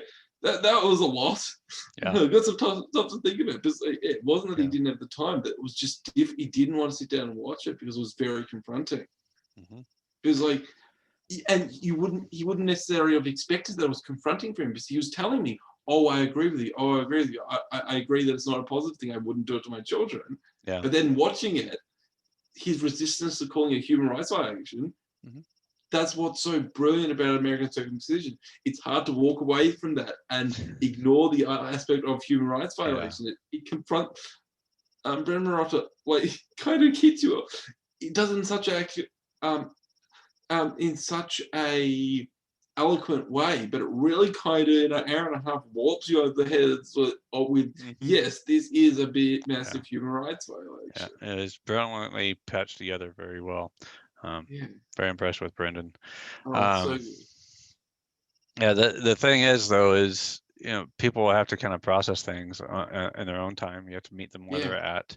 I dealt with my own cognitive dissonance and my own grief about this and all that. This is over 15 years in for me since I first started studying the topic, and that's when my first son was born. Yeah. So we have to have patience with each other, unfortunately. I've been involved in multiple. I've been a corporate IT guy for most of my life, and I've been heavily involved in making major technological changes within those corporations, which affected. It had to be integrated with their cultures and everything like that. So one of the things I learned is that you can't just expect someone to make a huge leap all at one time. It never works. But evolution works. So instead of saying, well, jump 100 yards, and they're going to say, well, I can't jump that. But you lay out a path for them and stepping stones. It's like, okay, step on that stone and the next stone, that stone, that stone, that stone. And they'll get there if you give them stones to step on. So, Yeah. And but dealing with people resisting the information or finding their own cognitive dissonance or whatever, and people attacking us in return when we're trying to give them information, not being appreciative of the information, that kind of thing will definitely lead to burnout. I've felt burnout myself in particular aspects of this, and that's why for instance, I'm doing this right now instead of being a keyboard warrior on the computer. Definitely, but there's only so much that can help jumping in little discussions. It can personally be good to like vent a little, but overly doesn't necessarily seem to do a whole lot. Whereas like this is having conversations like this is valuable, where airing our thoughts out and discussing it with each other, putting it on YouTube for other people to listen to and think through. And it's helpful. It's not actively convincing anyone, but it's improving our thoughts on the matter. The more we talk about it, I see myself improving all the time. The more I talk about it with people, the better I get at processing it all and explaining it. Yeah, I imagine that there's a certain impact to this whole pandemic too, making intactivist burnout even worse, because like you would join the other guys at the booth, and I mean, imagine going into a war by yourself versus going into a war with your comrades at your side, supporting After each other. being at that booth being at that booth in public, having that positive experience, being there in person with the other interactivists, it was such a positive thing. Exactly. And yeah, I was really looking forward to it this year in January. And it was a little disappointing knowing it wasn't going to happen, that I wasn't going to get to go out there. Okay, let's do it. Let's do it for the second time. We learned from little things we didn't have right. None of it ended up going through because we didn't end up doing. We've got a whole another year till we need to have the game. But we had all these ideas. Okay, we're going to get our own custom wristbands done, and we're going to print up some pamphlets and stuff. I was like, I was all prepared to set up and get custom runs of wristbands and pamphlets and does. Yeah. Max got a bunch. It was quite expensive. He had kind of spent a lot of his own money getting from some of the American sites, some of those wristbands that some of the American organizations have, wristbands and pamphlets and stuff. And I asked him how much he spent on it. And I was like, if we just print our own stuff, I can just go to a local printing company and print some pamphlets and print some wristbands. And I found out all the logistics of it. And I just need to figure out what I can print. But when it comes around to doing it next time, I'll be all prepared and we'll have all our own stuff printed up. Yep. Yeah, we found being a Pride festival, Max had ordered some Intactivist rainbow wristbands, and they were very popular. Everyone wanted them, so I'll get some more. It was rainbow wristbands that said "I heart foreskin." They were very popular. And it's like, I think this time though, it's like we'll get our own rainbow wristband, I heart foreskin on the back, foreskin www.foreskinrevolution.com or something. Yeah. Yeah, maybe see if I can get the Foreskin Revolution logo on the wristband or something like that. Yeah, I try to promote as many organizations as I can altogether. I still haven't got myself a T-shirt from Foreskin Revolution. I've got some of the other ones somewhere. It's tucked away in a drawer or something somewhere. But I'll show it to you. But I've got my Foreskin Revolution T-shirt somewhere. Yeah, awesome. Yeah. So they're all expensive because Max used some sort of automatic on-demand printing service job. So it costs a little bit. I was happy to spend the money because personally, I was like, okay, it's an expensive T-shirt, but I'm going to wear it when I'm out. I would have, if it wasn't for the coronavirus, I'd have worn it last month out at the booth in Melbourne. Is it like that adds that extra level of professionalism if you're wearing a T-shirt with your organization's logo on it. Absolutely. It's a memorable thing that they'll remember.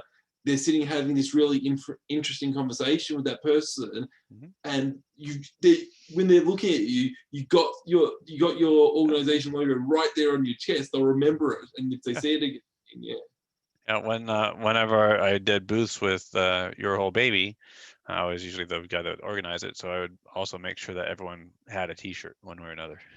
So we all looked like we were together. Okay, so back to the physical harms. So I covered the hairy shaft and how the testes are impacted, right? But the other side, the top side of the penis, is also affected if there's not enough skin to unroll down onto the shaft during erection, and that's what I call the pelvic floor impact, right? So when the penis is sliding out and there's not the skin there, you end up with kind of an arch. The penis is drawing up, not like a crane or if you look at a lot of tow trucks, they have the arm that is on the back of the truck that goes up and down, right? And there's a cable that makes it pull up and down.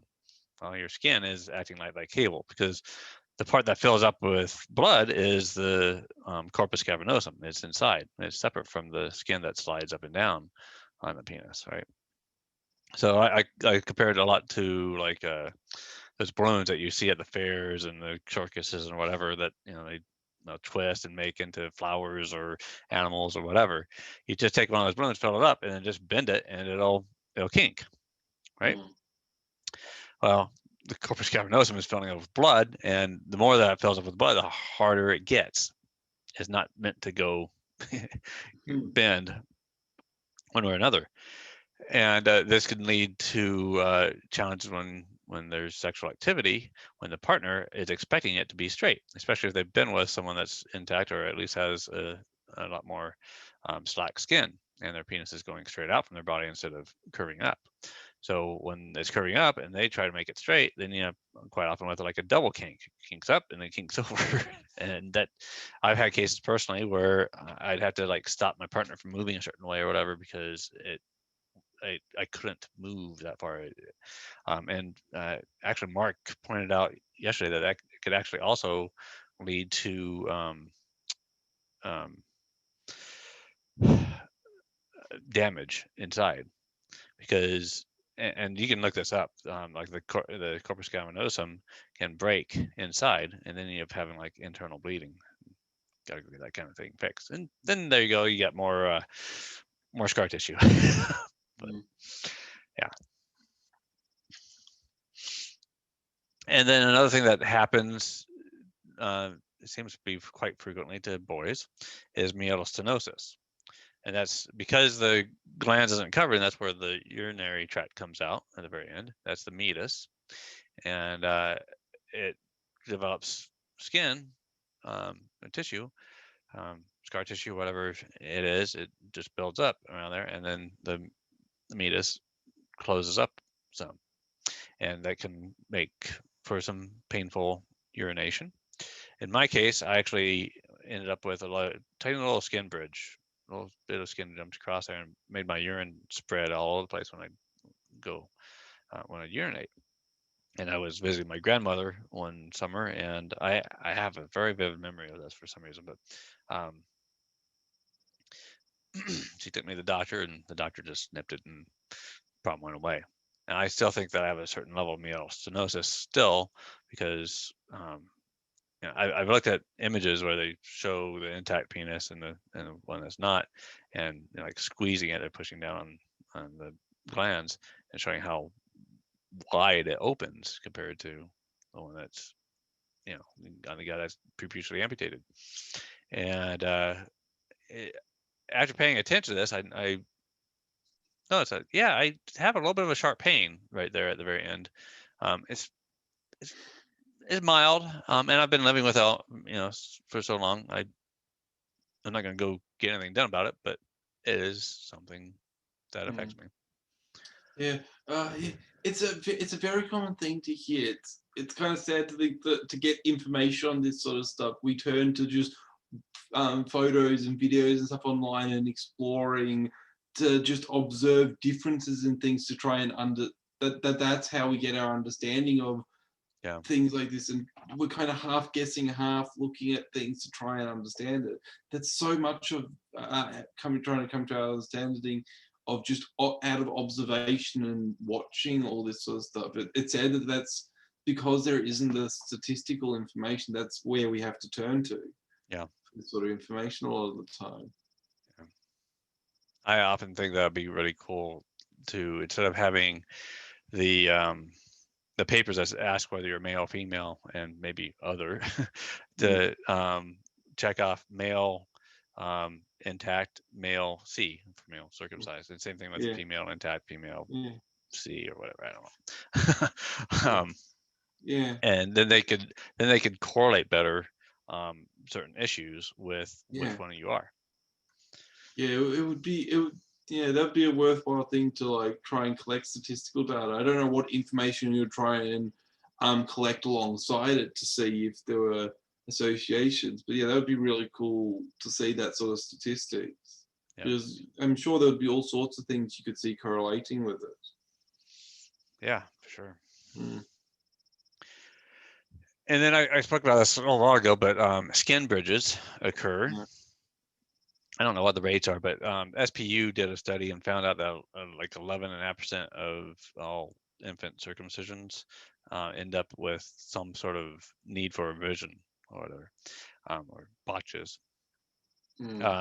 But and this is, I think, why they try to remove as much inner mucosa as possible. But because the inner mucosa is attached to the glands during infancy and through childhood, at varying rates, the inner mucosa tries to reattach to the glands. So if the the caretaker isn't doing a perfect job of making sure that the glands is completely covered with Vaseline or whatever cream that they use while healing is occurring, the inner mucosa might try to attach to the glands with scar tissue. And there's men that I've talked with, and you can find images of this kind of thing on circumcisionharm.org. But like one guy tells me how he has to reach in there with a Q-tip to clean inside it all the time. It's like, well, there you go. we're circumcising our boys in order for, to improve hygiene, and here's this one guy that's his hygiene is actually worse.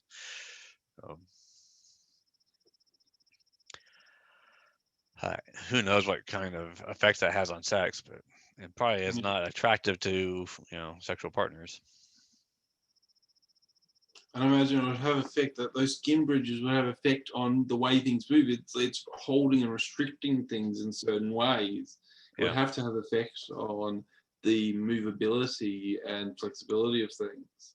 Yeah, who knows? If that gets pulled down and it's tight, that might really feel really uncomfortable on the glands. Yeah, I can imagine. It doesn't sound like it would be fun. And then we have erectile dysfunction.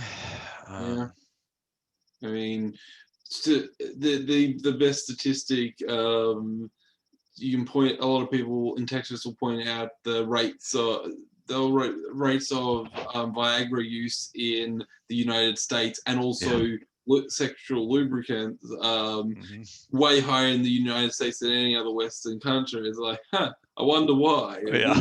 There's a bit of a correlation here with these things. Yeah. Yeah. It's pretty obvious. There's a correlation. Yeah. And as far as I'm concerned, there's two things that contribute to erectile dysfunction, right? You might have something wrong with the penis, and that something wrong might have been caused by the fact that you were preputially amputated or circumcised. And then there's the biggest sexual organ of all, your brain, right? Yeah. So if you know that you're harmed down there, or you're missing out, whatever, that's got to be a turn off. Yeah, and that seems to be a thing. Even if younger guys will be like, "Oh, I'm fine. I like how it's better," or because they get defensive about how they are, and like that experience at the booth, you get guys once they get a bit older, they a bit more time thinking about it, a bit less pride in it or defensiveness in it. They have time to think about it, and they kind of come around and go, maybe it's not such a good thing. So they maybe start thinking more negative about it at a bit of an older age. So which is sad though, because we, at least in the United States, we really need to reach the teenagers. Because if you don't decide to sue about this at right at age 18, you might completely lose your opportunity, period. And that's because of our statute of limitations around medical procedures around here. Now, my retort to that is, well, how's it a medical procedure? It's not there's no medical indication, right? So as far as I'm concerned, it's just it's a ritual. It's a ritual thing, not a medical practice. Or at most, you can ritual, or a lot of people don't do it in a ritualistic way. So at most, you could call it a cosmetic surgery. Yeah. And it's like, what other? Yeah, it's another talking point that works really well on people, that gets people caught up that they can't argue. And it's like, what other elective cosmetic surgeries do we allow on children with no medical problem that needs to actively be treated? I mean, we used to do that with like tonsils and like appendixes sometimes, but even those we understand these days. It's like, no, okay, if there's something actually wrong with it, do something, but leave it alone for the most part now. So it's like, in the past you could have argued that, but medically that's considered outdated. So it's like, what other non-necessary surgeries do preemptively do because we think we need to go and fix them if they're not already? So it's like, there aren't any. It's the only one. Antibiotics, creams, condoms. So a lot of other ways to deal with, any of the, purported Issues that they medical say it benefits. improves. Yeah. What's And that? Yeah, all those things you just listed deal with those issues a whole lot better than circumcision does. yeah, And a whole absolutely, lot less invasive. exactly.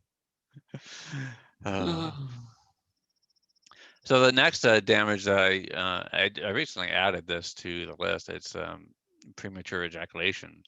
So mm, kind of I realized something. Um, you look at the yeah, Sorrells study and you see that the frenulum area is like the hot spot of all, right? yeah, And even the guy for Canadian Foreskin Awareness Project, he was on the American Circumcision documentary. He talked about how you could just mess with the frenulum and get to the point of ejaculation, mm, which is kind of interesting because you look at how genitalia is formed, mm, and I often hear that you just flick the clitoris right, and that can get a mm, female there too. yeah, But it's like this. It's like you flick right underneath the clitoris, the clitoral glands, which is the yeah, same area as the frenulum yeah, on the yeah, male, right? It's just smaller, yeah, right? yeah, So, so Mother Nature really knew what she was doing, I think, yeah, in designing our genitalia. And I noticed that that area is what really gets going when I'm getting closer to ejaculation. yeah, So with when you look at the intact penis, the frenulum is actually inside here, right? So it's kind of covered yeah, and protected right now, and only through sex, of course, depending on how much coverage you have. But after that frenular area isn't exposed until it's deep inside of the vagina. yeah, There it is, right there, right? So you don't want to ejaculate here. mhm, You want to ejaculate there, yeah, right? Because you want Mother Nature wants you to impregnate the woman. yeah.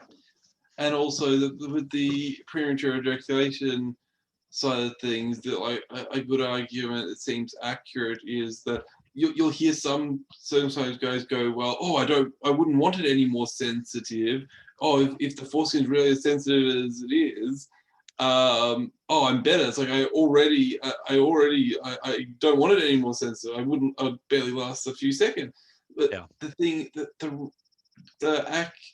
the more accurate thing is that those finer touch more, they're not sensitive in the same, they're not sensitive in that same strong, intense, they're fine touch nerve endings like on your hand. Yeah. They're delicate and sensitive. They add that extra layer of control and nuance. It's Yeah. like it makes sense that it would be associated with that because those nerve endings and all that extra surface area Yeah. has that just more softer, that more nuance. It just will, It, things will, you got more control over the sensation of things, mhm. and it's naturally the way it's meant to be. I think it's misunderstood too. It's like it's not that it makes it more sensitive. It's it gives you more Yeah, tissue that is yeah, sensitive. It's like saying, "Oh, I don't yeah, want my fingers because that would make my hand more sensitive." Like, no, yeah, that's not how it works.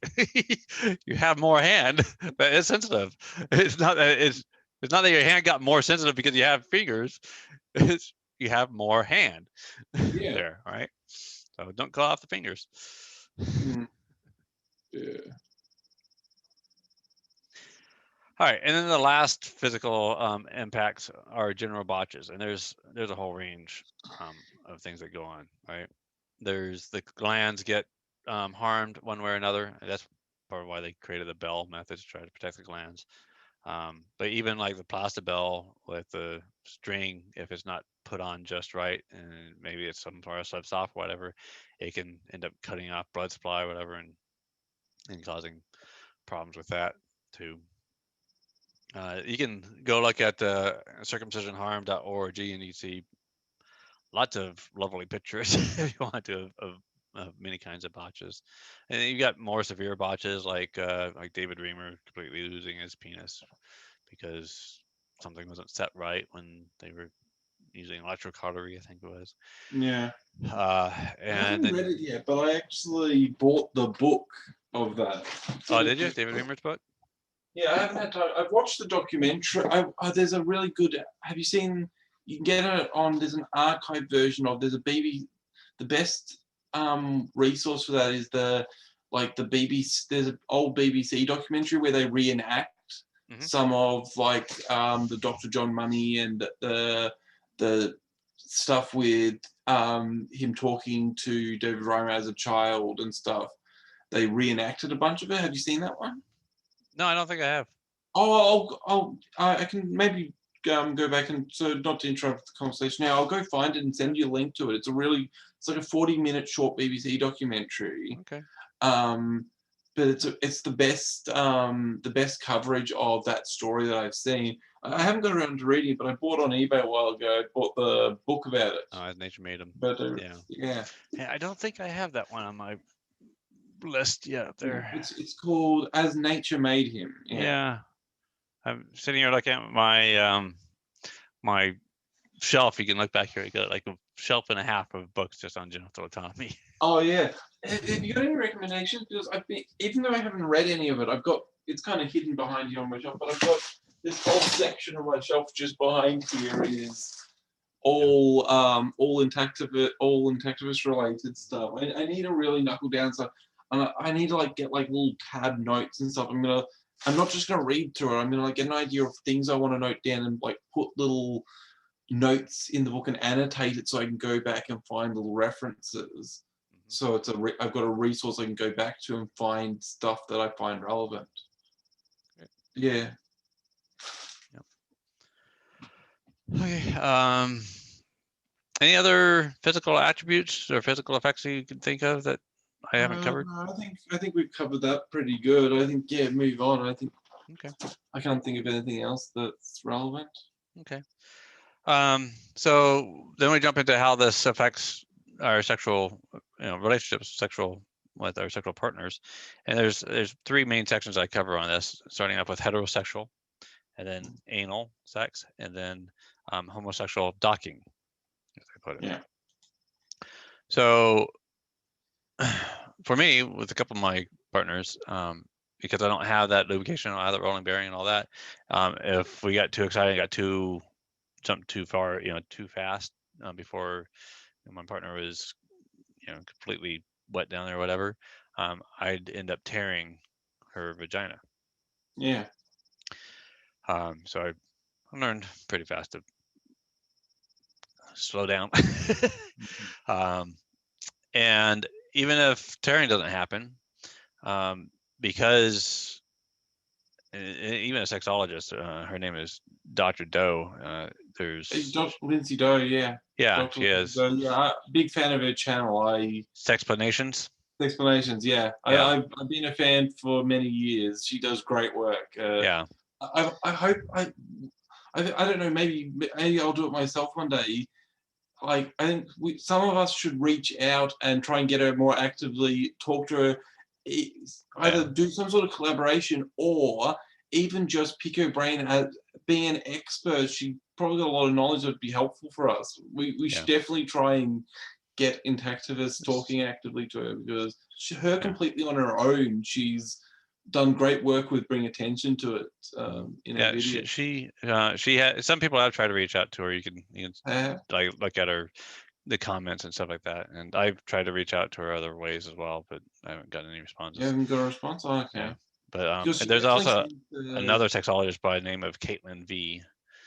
Is also out there. I haven't seen her. And the other, she doesn't do so much active videos these days. The other YouTuber that back in the day had great videos on was Lacey Green. Do you know who I'm talking about? No, I don't think I've she used to do sex.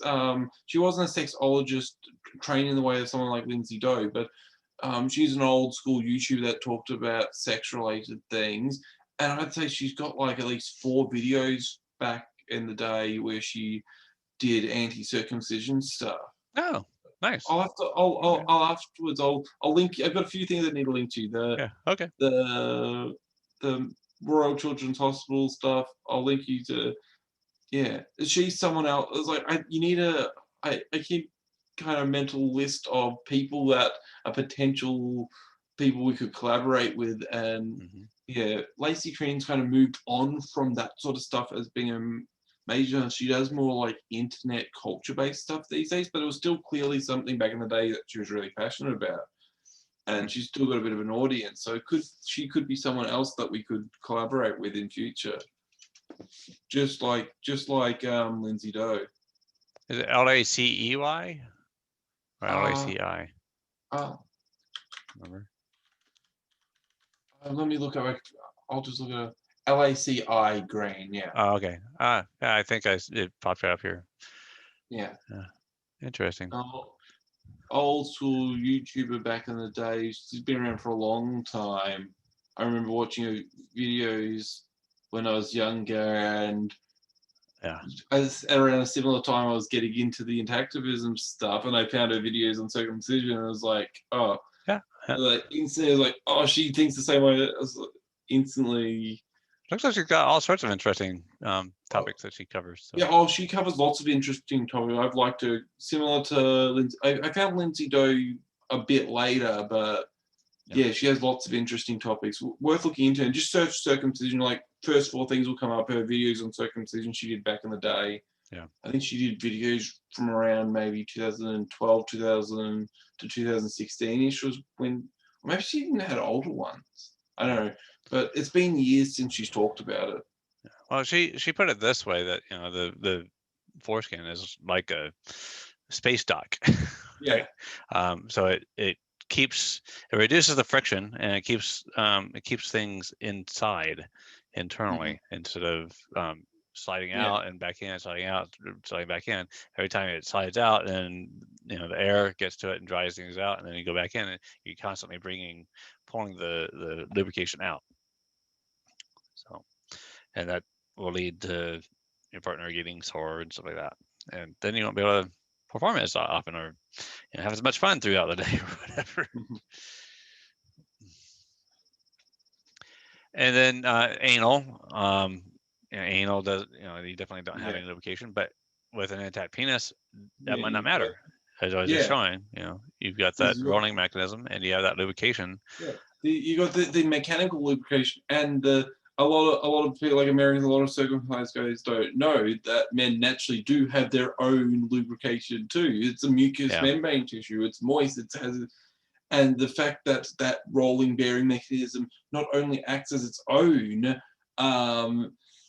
mechanical lubrication, it also holds in the liquid lubrication as well. Yeah. To stop it from coming out. Yeah. Yeah.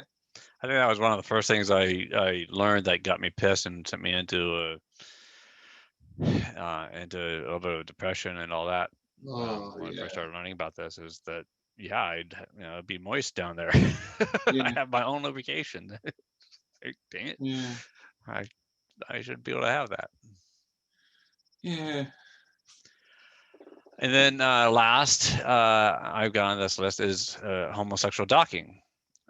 So for homosexuals, gay men, if neither partner has that, then all you have left is to cross swords, right? You don't have that ability to go in and out of your partner's foreskin. And there's porn out there that you can see where the guys doing this kind of thing. I like to pick on Jim Jeffries because he tried to mock us intactivists. Jonathan Conte was viewed on his show, and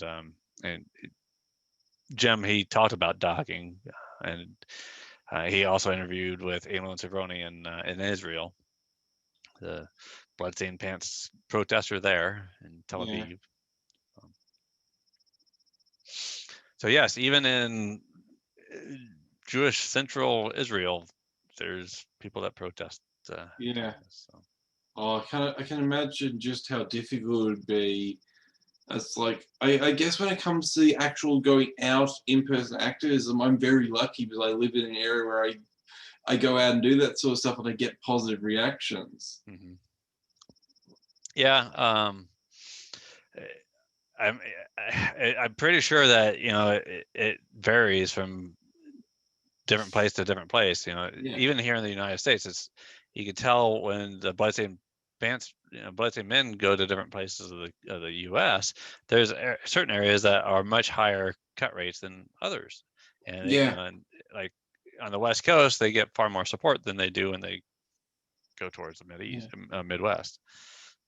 Yeah. Oh, it's nothing I've got hard evidence on. And just in talking and stuff, anecdotally, I've noticed in talking to people and just kind of mentally noting, hearing, who's pro and against circumcision, I noticed a little bit of a trend of, I find anecdotally, I've noticed it seems to be, at least locally, a higher rate of circumcision um, in more working class sort of environments versus your slightly more upper middle class. It seems to be a less, from stuff I've heard, seems to be a less common thing amongst that sort of demographic. I think it depends on where you're at and the Yeah, timing I and all guess that. might just be a regional thing, but I just, in talking to people locally that I know, I Yeah. seem to notice a bit of a trend. It seems to be, yeah, it seems. There's an activist. He's very active um, on Twitter, and Mhm. he's Mexican. And there the cut rates are really, really, really low, extremely low. Mhm. But for him, he was born to a wealthy Mexican family, and they cut because they thought it was better, and that they did it, Yeah, they could afford it because they were wealthy. So and yeah, he's extremely angry that happened to him. But yeah. yeah, See, I so guess the cultural circumstance where it seems like locally that would be kind of reverse. It's something that, yeah, I guess among certain communities, sort of more working class communities, it's kind of just a trend that has just persisted around a bit more, and they're like, oh well, that's what was done to me, I'll do it. Where I guess it's kind of died off amongst other demographics. yeah. So that's all the effects on partners sexually. Then we have the psychological effects. Hmm. We first of all, there's a trauma from the cut. Some people respond, well, they don't remember, they're too young to remember, or whatever. But there's a lot of studies and all. What's that? There's a lot of evidence to suggest, even if you don't actively remember it, though, Yeah. it doesn't mean it doesn't psychologically affect you. It's like, Mhm. it's obviously not the same. I'm not traumatized by it, but even though I didn't actually remember the being forcibly retracted, when I started researching, I felt that little feeling in the back of my head that I felt like this seems relevant. I knew there was something up. I didn't actually remember it, and later the memory came back up. But there was something in the back there. It had affected me in some small way. Yeah. I felt kind of uncomfortable about the subject. So clearly, even if you don't, you go, oh, I don't remember anything. Even though you don't actively remember it, you may subconsciously in the back of your head. Yeah. There's some guys though that had like dreams. Yeah. Like this guy right here, and he clearly outlines in his book how he definitely narrowed it down to the fact that he was circumcised as an infant. I Yeah, finally put it together. yeah, I have that one too. Haven't Oh, read it yet, but I saw you promoting it and yeah, posting about it, so I bought that one awesome, as well. Because awesome. I do want to basically, every time I see new ones that seem interesting, I want to build up my own collection of books, so I eventually work my way through all of them. Yeah. Um, so I believe that particular dreams I used to have regularly throughout my childhood and into, I think it even occurred all the way into my 20s, where I would be, I felt like I was paralyzed, like there was nothing I can do, and something was about to happen to me. I didn't know what exactly, but I knew it was something horrible. And just before it happened, I'd wake up and then Mm. be scared out of my wits from it. So Yeah, yeah, I don't have anything solid, but it's like I remember yeah, this dream always coming up for me as far back as I can remember. So I don't know what else would have happened in my life that would have led me to having this kind of nightmare. Yeah, that's the thing. You seem to see that amongst detectivists. You don't know for certain that it affected you, but you look at, once you start to get into things, you start to make connections with things and start to think, oh, maybe this could have affected you. This, like my experience with forced retraction and stuff, I didn't know about it until after I'd been researching this for a couple of years. Yeah. But I kind of suspect maybe I had that instant reaction of wanting to research. Had nights where I couldn't sleep. I stayed up all night researching it. Yeah. Maybe that the fact that I had those that sort of repressed, that memory that I didn't actually remember, that was something related to that, was probably maybe influenced my desire to research and know more about this sort of subject or stuff, because deep down I kind of had that feeling. It was like, somehow this is slightly relevant, and I had that deep down memory when I was 4 years old of having something happen related to that made me uncomfortable and made me want to care about this issue more, even though I didn't know that was maybe I'm reading too much into that, but it might have had my effect, kind of primed me to want to care about this issue. And Brendan Marotta has talked about it plenty, that he the whole reason he got involved with this sort of stuff was he was meditating, and just the thought of the circumcision came up into his mind, and he felt a sharp pain down there. Yeah. Yeah. Yep. So he doesn't actively remember anything, but there's definitely an association with pain and that subject in his mind. It's like there's something there. He wasn't trying to. And at that time, he didn't even see it as a negative thing. He wasn't concerned about it at all. But he wasn't trying to think about it. It just came up when meditating. Yeah. And another guy was hypnotized or whatever, and it came up in his results during being hypnotized. Yeah, like I said, it's like my little experience remembering being in surgery when I was 4. I can understand that idea of that, like that little memory surfacing back up, and it's not a comfortable thing to have a memory of something painful or uncomfortable like that coming back up. Yeah. And regardless of whether a trauma for the cut, and my typical response to these people that say, well, they're not going to remember it or whatever, it's like, well, that's funny. Every time I look down there, I'm reminded that I'm missing a body part that I'd like to have, a valuable body part. So yeah, and you have also limbic memory too, right?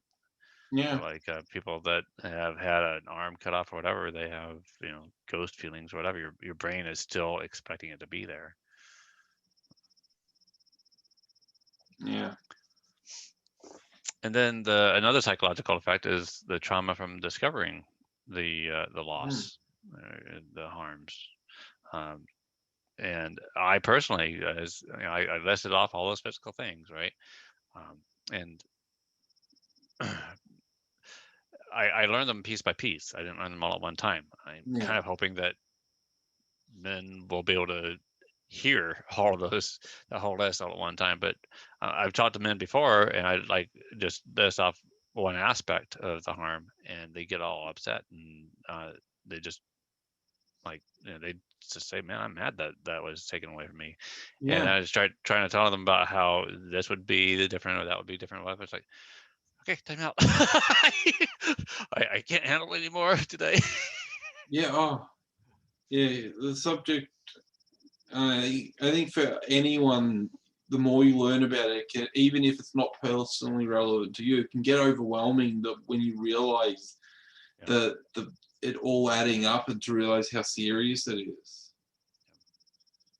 Yeah, it's just it can be tough. Yeah. I've had chats with lots of men, and as they've been discovering it, and they come talk to me, and it's like they just learned this or just learned that aspect or whatever, and you can watch some of these people on Jordan Sorrells' YouTube channel, and Jordan Yeah, himself I've talks been about it. watching a lot of his stuff. Yeah, Yeah. his content's good.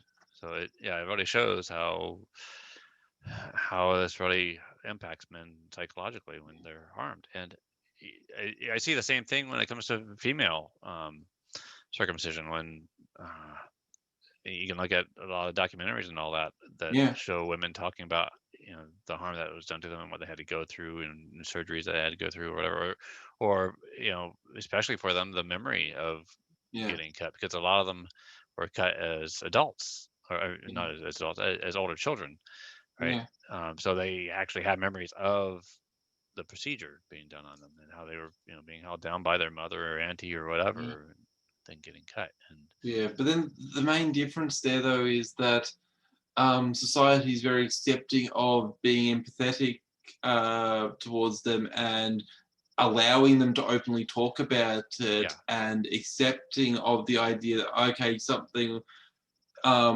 was done to you that was a violation, and allow them to work through it with it. The issue we have they is get support. Yeah, a guy starts to start to feel uncomfortable about what was done to him. You don't have that support, that hmm acknowledgement. People want to deny. It's like, oh, you're overreacting. It's not a human rights violation. yeah, exactly. It can be painful when you have people just trying to talk you down. Yeah, That's like yeah. it, Don't believe you or whatever, especially fellow victims that yeah, have been going through their entire life thinking, feeling just fine. Hey, I have sex just fine. I've got my wife pregnant so many times, blah blah yeah, blah. But they haven't taken the time to contrast and compare between their experiences and their penis to that of intact men, like I have. So that's why I'm here, compelled to share with the world what I've learned through taking the time to actually do that. that reminds me of talking about like people's reactions and stuff. The comedian Tom Rosenthal, have you heard his talking about responses when he does his comedy routines, and he'll have women come up trying to comfort him about it, say, "Oh, I like circumcised guys." Have you heard the joke that he makes about that? I don't know if I have. Oh, the joke he makes is like, "Yeah, I like boxing, but I wouldn't tell that to a domestic violence victim." It's like, that's his joke when someone comes up and says, "Oh, I actually like circumcised." It's like, yeah, I like plumbing. Wouldn't tell that to a domestic violence victim. It's like, I love that joke. Yeah, It's like, yeah, you're not comforting me at all by saying you like it. Like, oh, it's such a dark joke, but yeah, yeah, yeah. And learning about those traumas, or going through that trauma, and as discovering the loss and harm, it has led to suicide for yeah. several men. I Jonathan was that Conte. I forget his last name. The the British guy that he's young, like in his early 20s, and was studying over in Canada, Was it and Alex like, Hardy? yeah, Alex, that's the one, yeah, Yeah, Alex Hardy, yeah, that was a tough one to read, that article. yeah, Like, I remember I saw the article and like read the start of it. It took me months. I knew I wanted to read that article, knowing from previous experience of reading similar, so I knew that article was going to be a tough one to read, and I just sat it there and to the side, and it took me a while to work myself up to reading that one. yeah. And two of my past interviews so far have dealt with some close people that were close to people Yeah. that committed suicide. One was a guy's buddy committed suicide after telling him about all his anger and feelings and all about being being a Yeah. preputial amputee, basically. Yeah. And And so another, and that's the thing, is so many people don't realize how common those feelings are. And you mhm, just need to go with on Reddit r/circumcision rage. yeah, There's so many guys on there.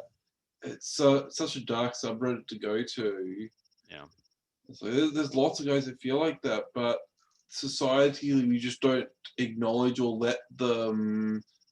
That we don't like to. So they kind of go to their little corners of the internet and bottle it up to themselves. Yeah. People don't like to acknowledge that there are guys that are mentally harmed by it. Yeah. Or you can go to NORM meetings, National Yeah. Organization of Restoring Meeting, or National Organization of Restoring Men meetings, where guys get together and talk about the main thing for these meetings is to talk about different ways to do restoration and all, and that what's working for them and what's not, and all that. But they obviously, I went to one myself, and it felt really good to get some things off my chest among other men that were also upset. So I kind of compare it to like going to an AA meeting. Yeah. Oh, I it's haven't been to an AA meeting, but I've seen it, right? Yeah, any issue, being able to vent and talk openly about those sorts of stuff and your feelings of those sorts of, with other people that understand. It's not just on this issue, on other issues. It's when you know someone that actually is accepting and understands, or has maybe even had a similar experience. I've had experiences like that with friends that I can confide in on issues and things that I had feelings on. So it's so valuable to be able to talk to someone about that, get it off your chest. It helps a lot. Yeah. And then there's psychological effects of children. Yeah. And I've been bringing up Greta Thunberg more and more often on this, because I think she's a poster child for dealing, children dealing with the ugliness of our world. And for her, it's the global climate change problem. And there's children involved in this movement. I have my own children that have gotten involved with this. They're teenagers now, and it's sad that they have to speak out about this. It's sad that they come to find out that people are doing this to children, whether they're cut or not. It's probably more traumatizing to a child to realize that, well, my mom had my part of my pee cut off or whatever, and I'm sure that's traumatic for children. But there's two sides to that. I look at Greta, and I read the story from her dad about how she was depressed when she first started learning about the problem. I think she learned it through school or whatever, and she withdrew and all that until one day she went out and held a sign on the sidewalk protesting, and that's where her voice started coming out, and that's what led to her eventually speaking at the UN. So I think a good reaction is a good thing to get your child to see that they have a voice in this world, and that they, people will pay attention here, and their voices are valuable. And then you have the psychological effects on medical professionals, particularly the ones that are doing this and they're okay with doing it or whatever. I think they're psychologically affected too. They just don't realize it. I think they've numbed some of their empathetic part of their brain out, or turned it off. Yeah, And then there are the ones that that have just thought about it more and decided become against it later on. It's really tough for them dealing with the fact that they performed that so many times. Yeah. Dr. Christiane Northrup is one well-known doctor. She's very active on social media and Twitter and stuff like that, and she apologizes and actively speaks out at this point now.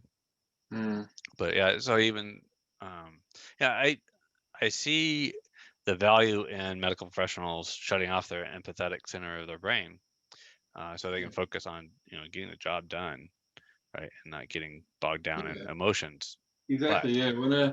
When a doctor is like a surgeon performing surgery, they don't want to be thinking too much about what they're doing. They just want to focus on the actual physical technique of fixing the person. The fact that they've got someone's body open in front of them. You don't want to be thinking about doing it. No, you don't want your doctor to be thinking too much and getting emotional and those sorts of things. No, you want them to focus and be professional and be able to fix you. So it can be a good thing, but yeah. But when it comes to this, it's I think empathy Yeah, with the child and the man that child will become would serve these medical professionals well. yeah.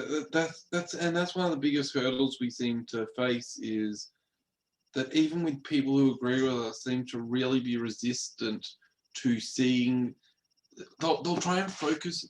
uh, do you notice that a lot of people they'll try and reframe it? They don't like you framing it in a human rights violation of men in the way they'll try and reframe it as oh I agree, but oh it's not a human rights violation, or oh it's just a matter. They'll try and reframe it as oh it's just the immediate pain of the child at the time. Mm, They don't like to consider an adult man having long-term effects, and it's still him still being that adult man being a victim. But people don't like to think about that. They don't like yeah, to acknowledge it. They get really uncomfortable with the idea of it for some reason. It's really hard to get people to accept that sure. for some reason. It's like you could talk into psychology of it for ages, which I won't get into, but yeah, it does seem to be a really hard psychological thing for people to accept. The they'd much prefer to look at it as a children's issue that oh it's just a mean thing, a mean painful thing to do to kids instead of a lifelong thing that affects adult men. Yeah, yeah. So and then yeah, there like you were saying earlier too.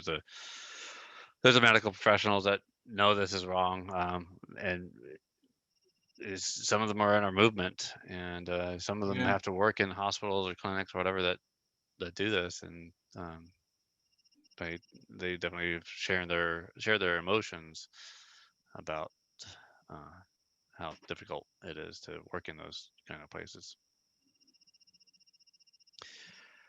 And then there's the effects on parents, the psychological effects on parents. Whether the parent decides to acknowledge that they had their child harmed or not, I think they're psychologically affected. There's Mm. videos of guys confronting their parents about this, and their parents getting reactive or defensive or whatever. Uh, but then we have lots of regret parents in the movement that speak out, and Yeah.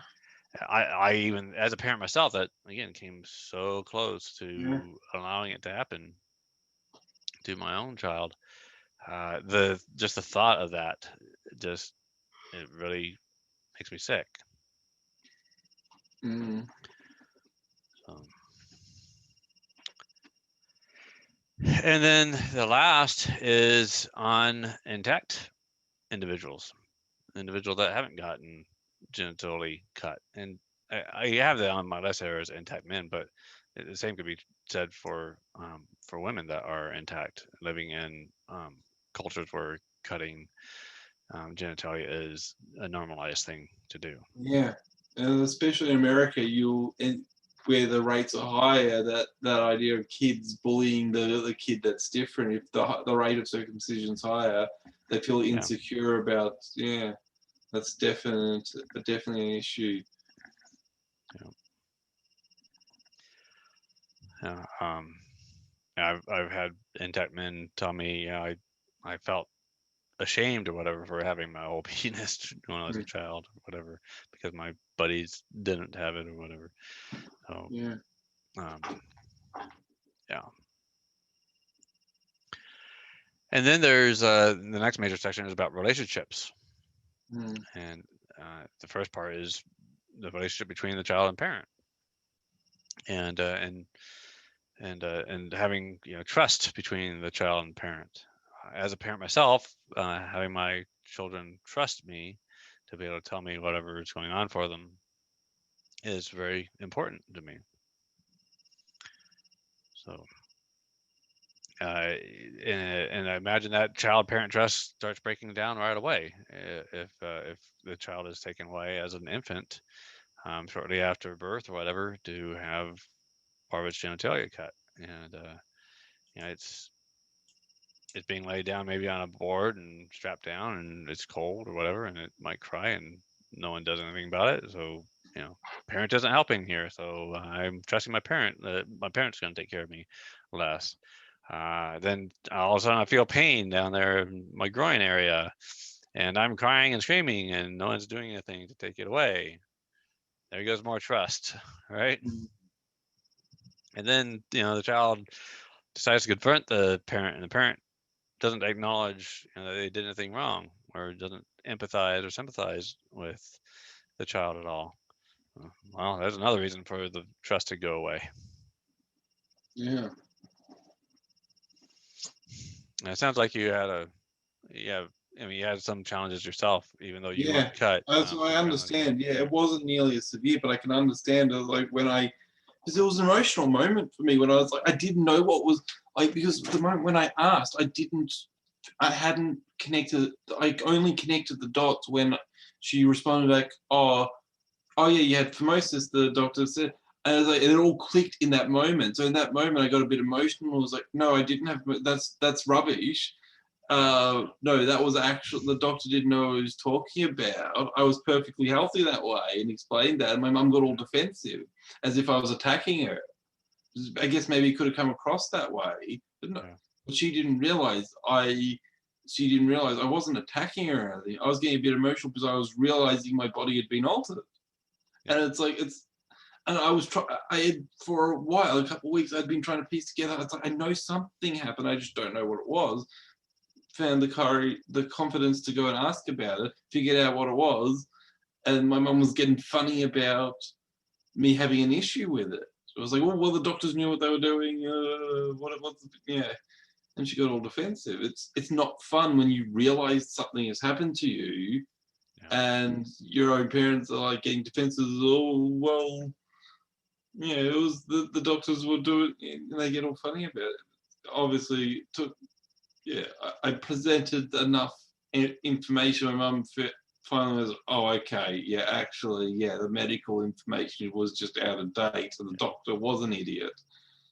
Yeah, so this kind of goes on to one of the other relationships that I have in the list is the doctor-patient relationship. So kind of like you developed a little bit of a trust issue, both not just with your parent, but also medical professionals, because they didn't know what they should have known. Right? Yeah. Okay, then there's the co-parenting aspect of this. So and there's two parents trying to make a decision about this, which is really is a non-decision, but when they're trying to decide about it, one might be for and one might be against, and all of a sudden you've got tension between the two parents, right? So that's a psychological effect.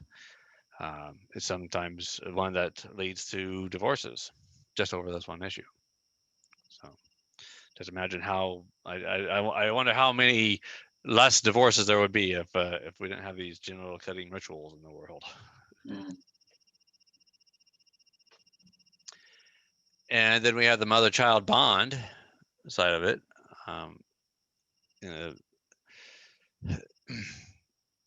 The child is. I often hear that there's supposed to be the skin-to-skin contact between the child and the mother right after birth, and there's breastfeeding is best and all that stuff. So, and maybe the mother talking or singing or cooing to the baby and all that, and there's a mother-child bond that gets created with that.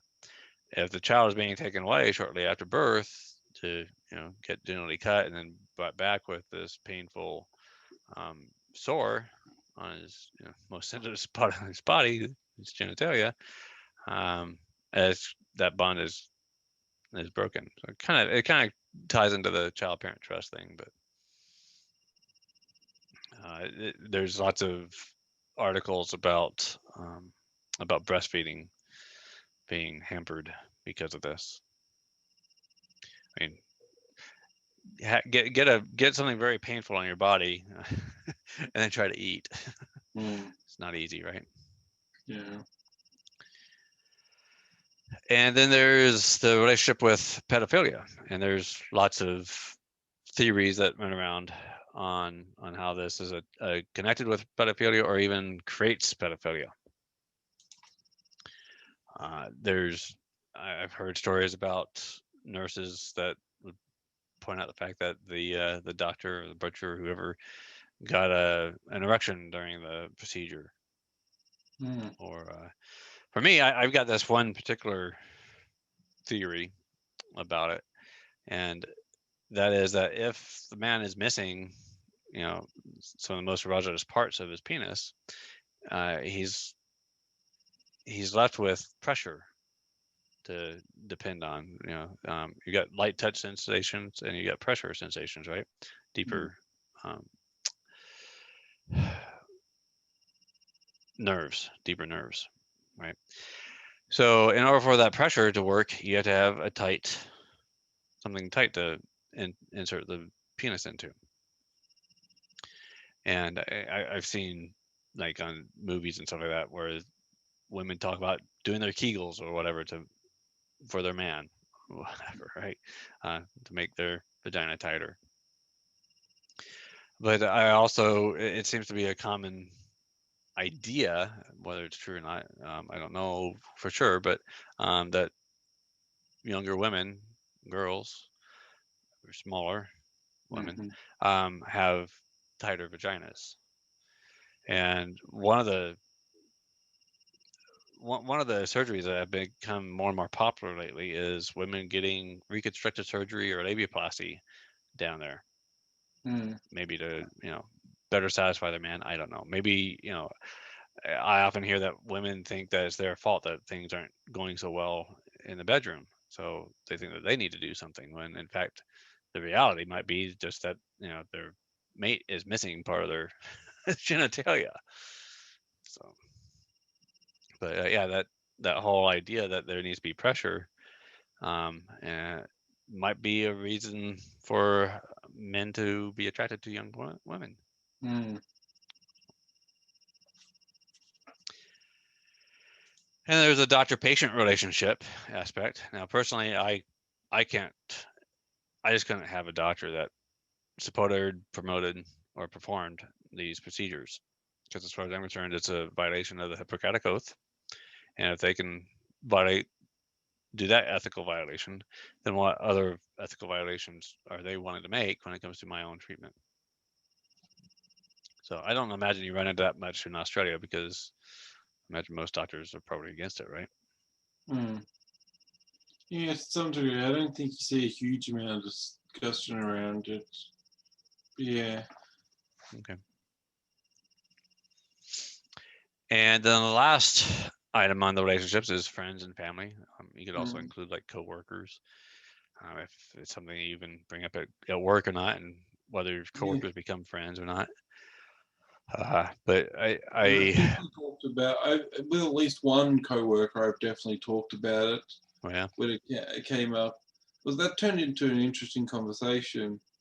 Because it turned out he was circumcised, and it was actually interesting. I actually kind of won him over on it, on the issue. He was circumcised, but the different thing was he was circumcised when he was 12. yeah, And he had a more active decision in deciding, because he had apparently some sort of medical conditions. I don't know okay, what it was, and they said, okay, we can do these other things. He said that he kind of seemed like, oh, it's better. I'm glad I did it.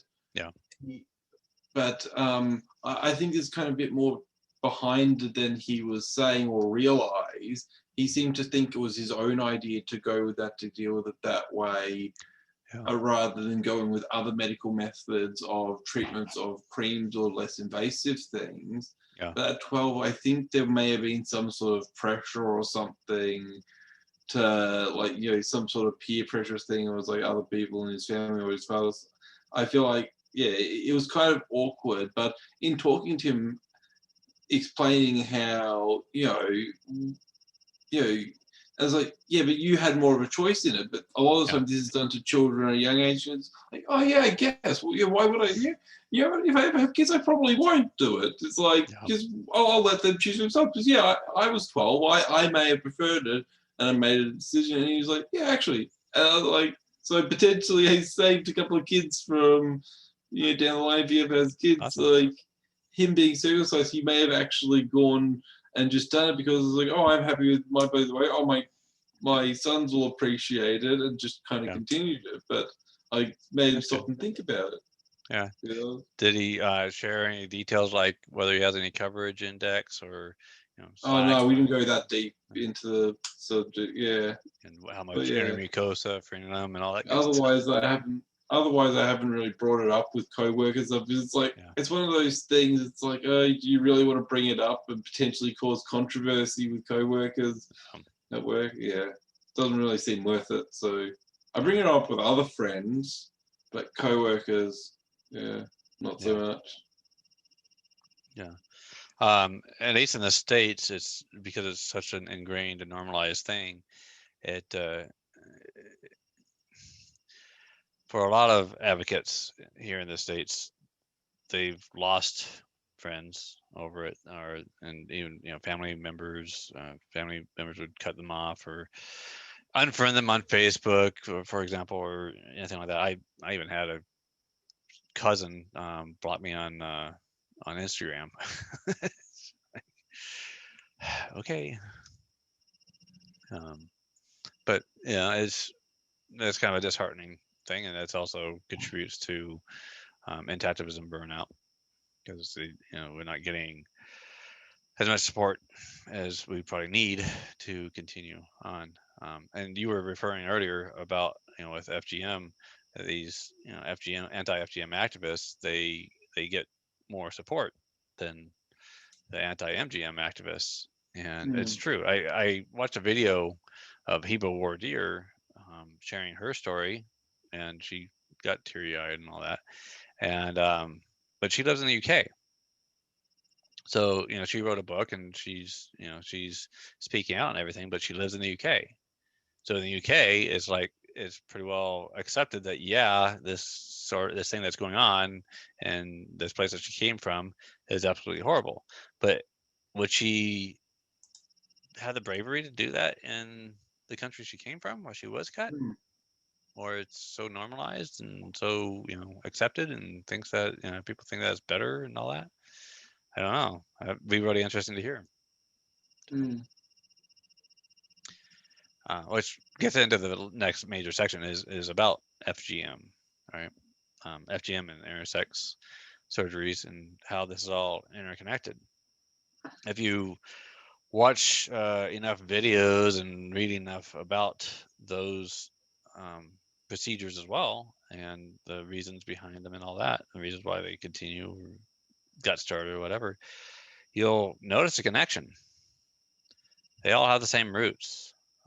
It all comes down to control, right? Just like you were saying earlier, how if you look at the history of male circumcision, it was about trying to reduce the sexual drive of the male. For whatever reason, it is thought of as bad because the male is spending less time being close to God or less time being productive.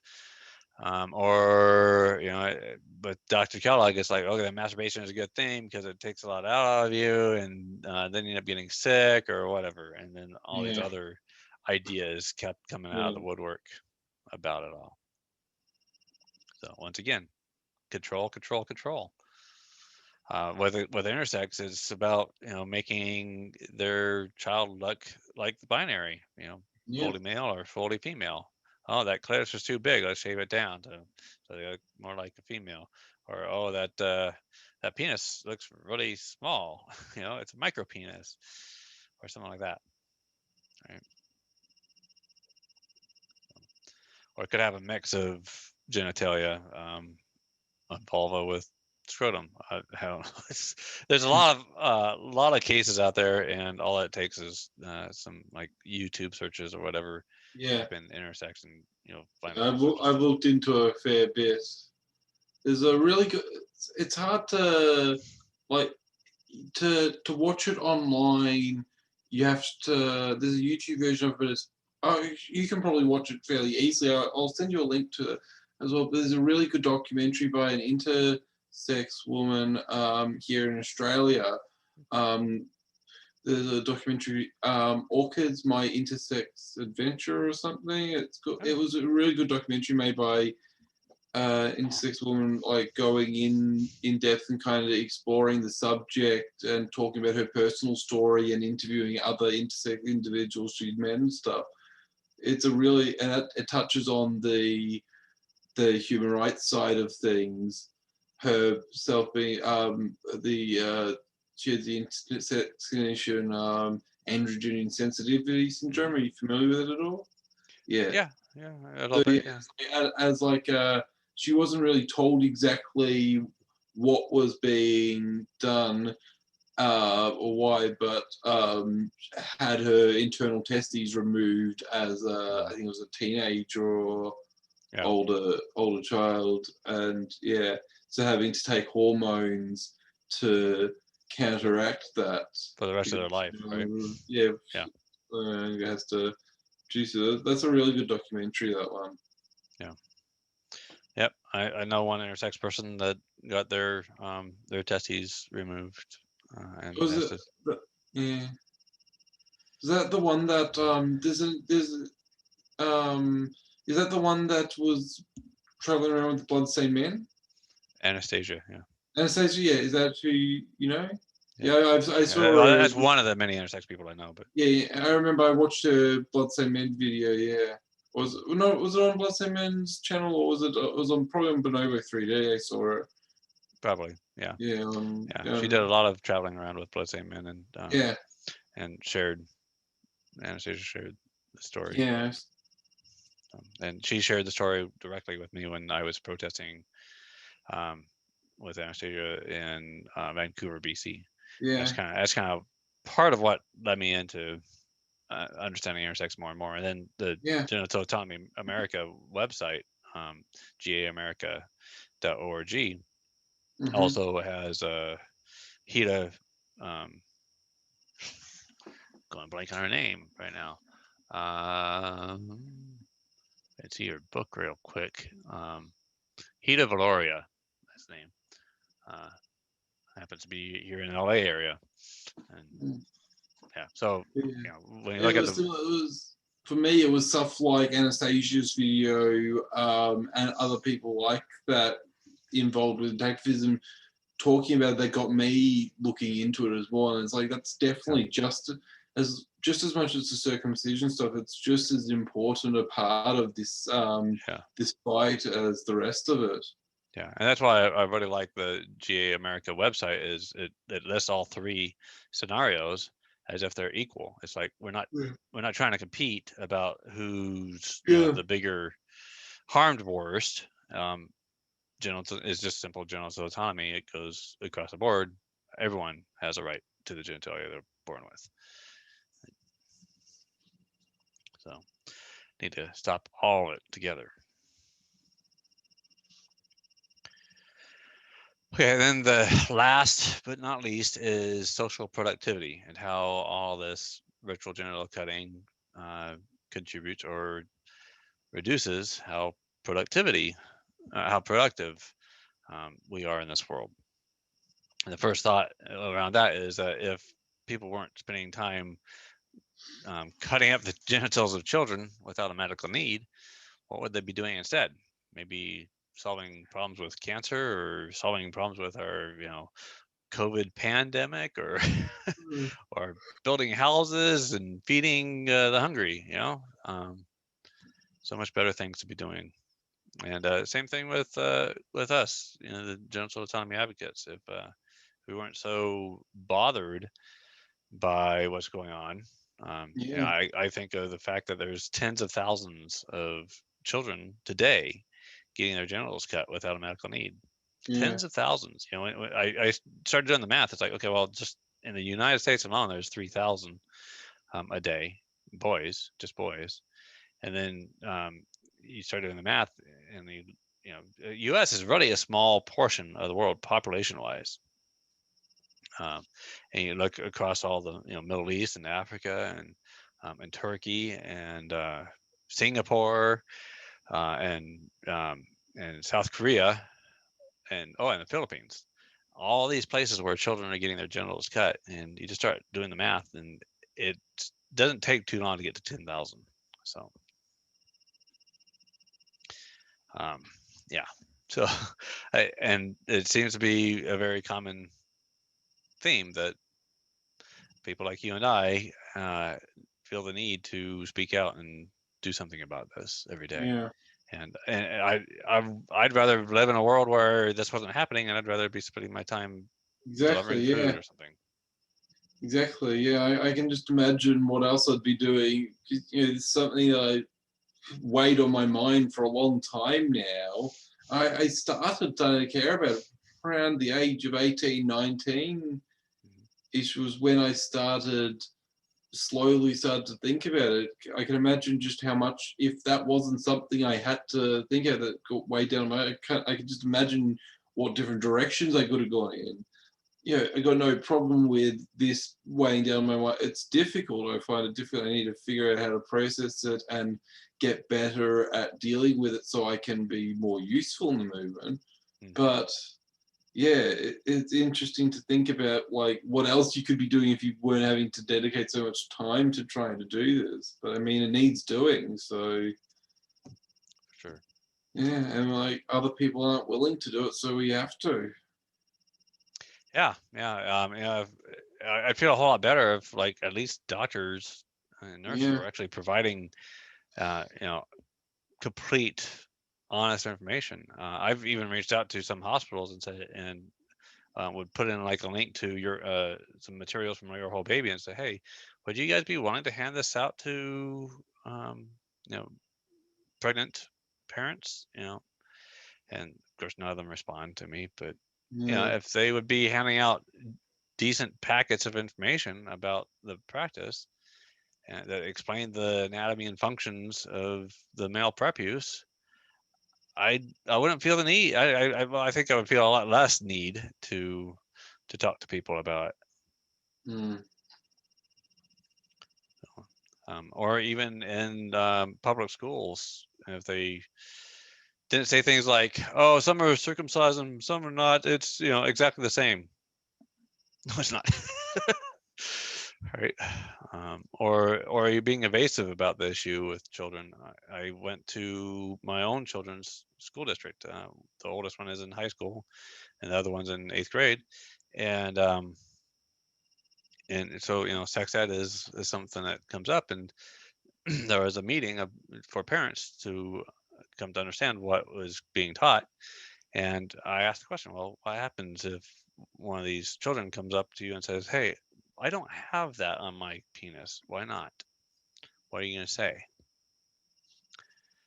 And they kind of dance around the issue. It's like, well, we all come in different sizes and shapes. Like, well, I didn't come in that size and shape. mhm, And some parents choose it, some parents don't. Okay, so what's the factor? The child could ask a whole bunch of questions, but the teachers I spoke with and principal that I spoke with about it, they avoided coming up with a really good answer for that. So yeah, and even colleges, they have lots of room for improvement too. So anyways, that gets through the whole list. Alex, do you have any other thoughts on the no, topic? no, I think I've talked about everything I could think of that I wanted. Yeah, it's a Okay, good discussion. Yeah, good. Thanks. I really appreciate you taking the time out to do this. And I'm always happy to come and talk about this. It's like I can talk on and on for ages about it. I have so much to yeah, say same here. on the issue. Yeah, Yeah, yeah. I have a need to. yeah, Yeah. Okay, Alex. Well, thanks again, and enjoy the rest of your day there in the down under. All yeah, right. Have a good day. Bye. yeah. Bye.